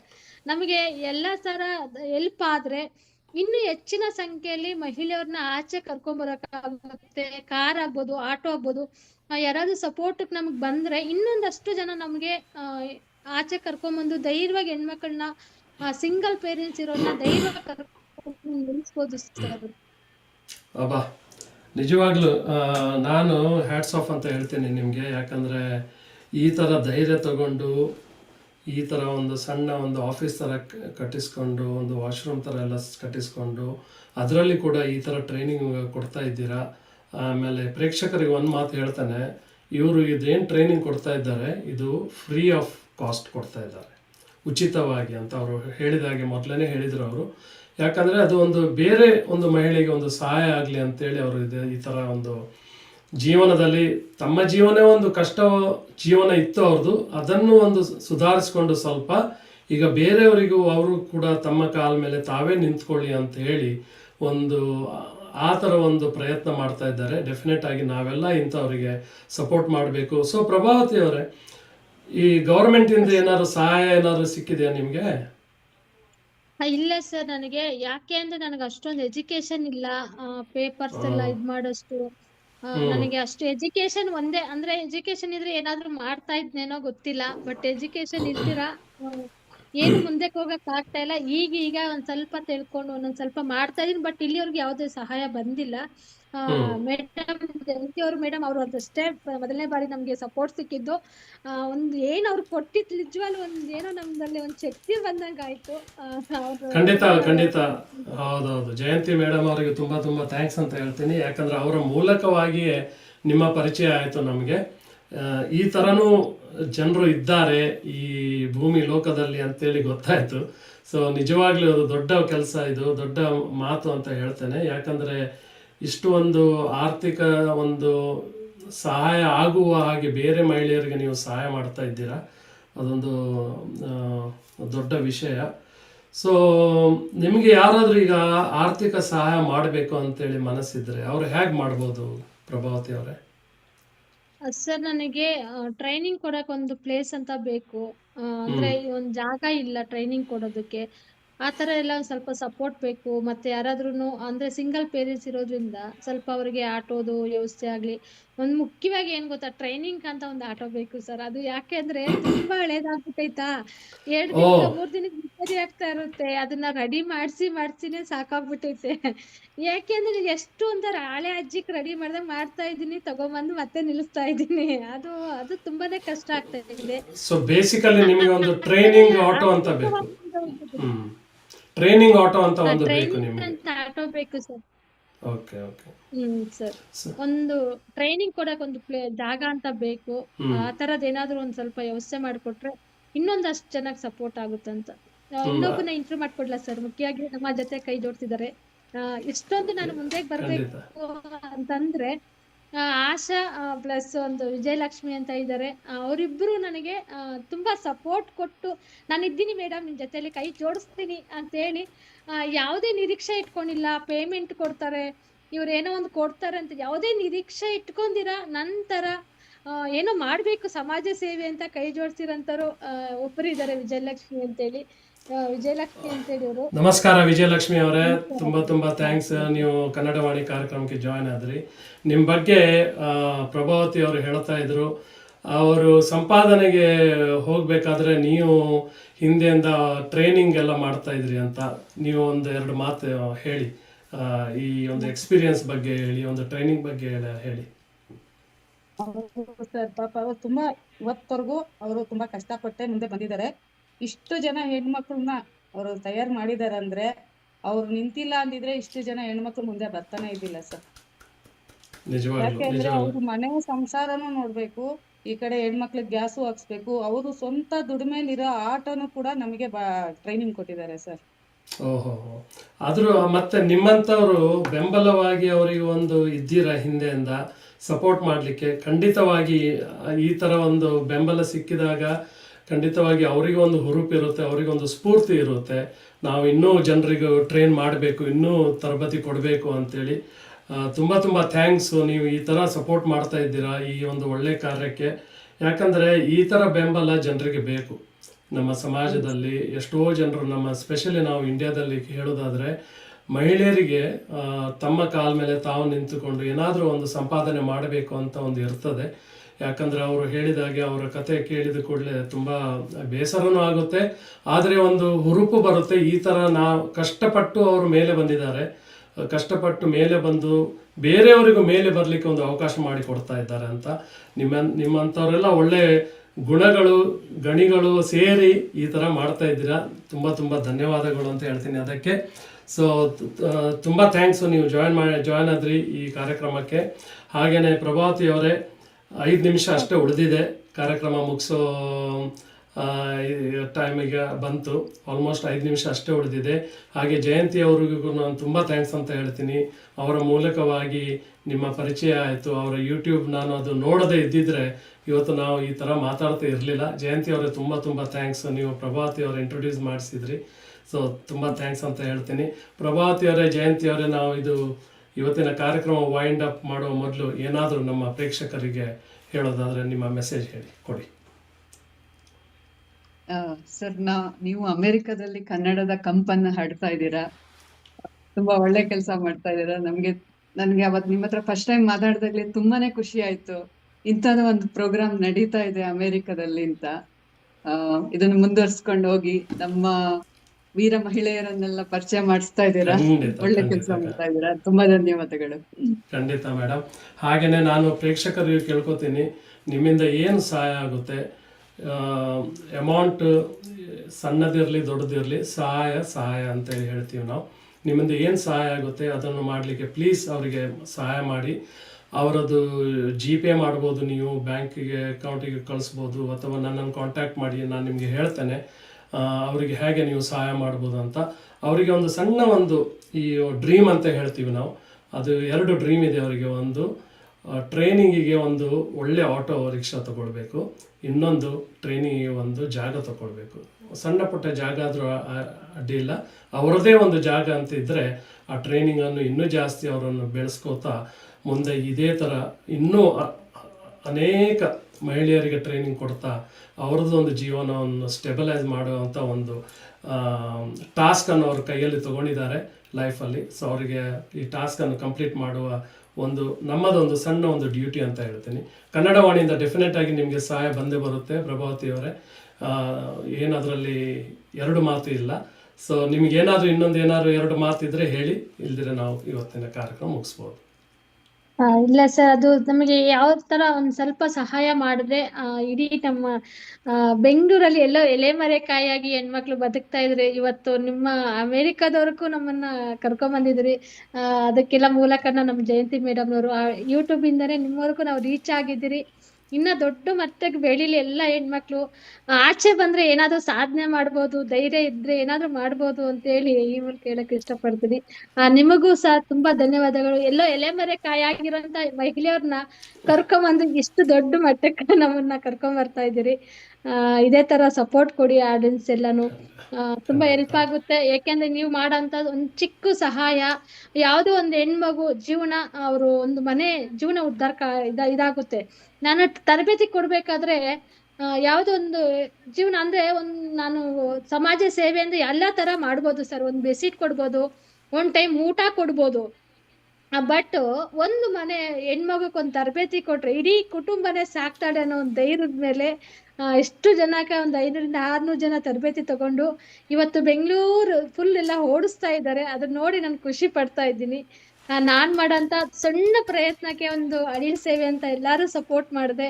ಇನ್ನೂ ಹೆಚ್ಚಿನ ಸಂಖ್ಯೆಯಲ್ಲಿ ಕರ್ಕೊಂಬಂದು ಬೆಂಗಳೂರಲ್ಲಿ ಒಂದು ಮಾದರಿಯಾಗಿ ಬದುಕನ್ನ ಕಟ್ಕೊಬೇಕು ಅಂತ ಮಹಿಳೆಯರ ಹತ್ರ ರಿಕ್ವೆಸ್ಟ್ ಮಾಡ್ತೀನಿ. ಇದನ್ನ ನೋಡಿದಂಥವ್ರು ಯಾರಿಗಾದ್ರು ಆಸಕ್ತಿ ಇದ್ದವರು ದಯವಿಟ್ಟು ನನ್ನನ್ನ ಕಾಂಟ್ಯಾಕ್ಟ್ ಮಾಡ್ಕೊಂಡು ಬರ್ಬೋದು. ನಾವು ತರಬೇತಿ ಕೊಡಕ್ಕೆ ಯಾವಾಗ್ಲೂ ಸಿದ್ಧವಾಗಿದ್ದೀರಿ. ನಿಮ್ಮಂಥವ್ರಿಗೋಸ್ಕರನೇ ನಮ್ಮಂಥವ್ರು ಮಾಡ್ತಾ ಇದ್ದೀರಿ. ಬನ್ನಿ ನಮ್ ಜೊತೆ ಎಲ್ಲಾರು ಕೈ ಜೋಡಿಸಿ ಹೆಣ್ಮಕ್ಳೇ ಸ್ಟ್ರಾಂಗ್ ಅಂತೇಳಿ ಮುಂದೆ ಬರೋಣ. ಖಂಡಿತ ಪ್ರಭಾವತಿ ಅವರೇ, ತುಂಬ ಥ್ಯಾಂಕ್ಸ್. ಈ ಕಾರ್ಯಕ್ರಮಕ್ಕೆ ನೀವು ಜಾಯ್ನ್ ಆದ್ರಿ, ನಿಮ್ಮ ಬಗ್ಗೆ ನೀವು ಮಾಹಿತಿ ಕೊಟ್ರಿ. ನಮ್ಮ ಪ್ರೇಕ್ಷಕರಿಗೂ ನಾನು ತುಂಬ ಹೃದಯಪೂರ್ವಕ ಥ್ಯಾಂಕ್ಸ್ ಅಂತ ಹೇಳ್ತೀನಿ. ನೀವೆಲ್ಲ ಒಳ್ಳೆ ಕಮೆಂಟ್ ಮಾಡಿದ್ದೀರಾ. ಪ್ರಭಾವತಿ ಮೇಡಮ್ಗೆ ತುಂಬ ಒಳ್ಳೆ ಪ್ರೇಸ್ ಮಾಡಿದ್ದೀರಾ, ಅದಕ್ಕೆ ತುಂಬ ಥ್ಯಾಂಕ್ಸ್. ಈ ಕಾರ್ಯಕ್ರಮ ನೋಡಿದ್ದಕ್ಕೆ ಥ್ಯಾಂಕ್ಸು. ಹಾಗೆ ಎಲ್ಲರೂ ಪ್ಲೀಸ್ ಸಹಾಯ ಮಾಡಿ. You can contact me, Kannadavani contact ಮಾಡ್ಬೋದು. ನೀವು ಹೇಗೆ ಸಹಾಯ ಮಾಡ್ಬೋದು ಅಂತ ನಾನು ಹೇಳ್ತೇನೆ. ಅವರಿಗೆ ಜಿ ಪೇ ಮಾಡಿ ಅಥವಾ ಬ್ಯಾಂಕ್ ಟ್ರಾನ್ಸ್ಫರ್ ಮಾಡಿ, ಏನು ಬೇಕಾದರೂ ಅದರ ಒಂದು ಸಹಾಯ ಮಾಡಬೇಕು ನಾವು. ಅಷ್ಟು ಹೇಳ್ತಾ ಇವತ್ತಿನ ಕಾರ್ಯಕ್ರಮ ನಾನು ಇಲ್ಲೇ ಸೈನ್ ಆಫ್ ಮಾಡ್ತೀನಿ.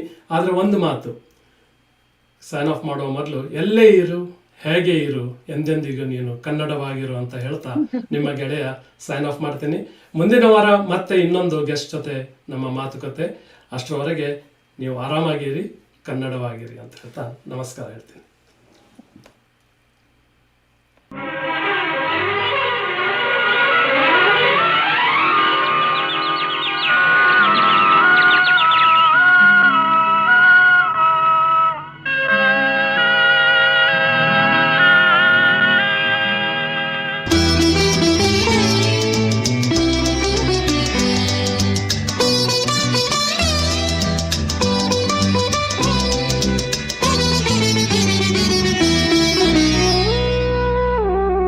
La la la la la la la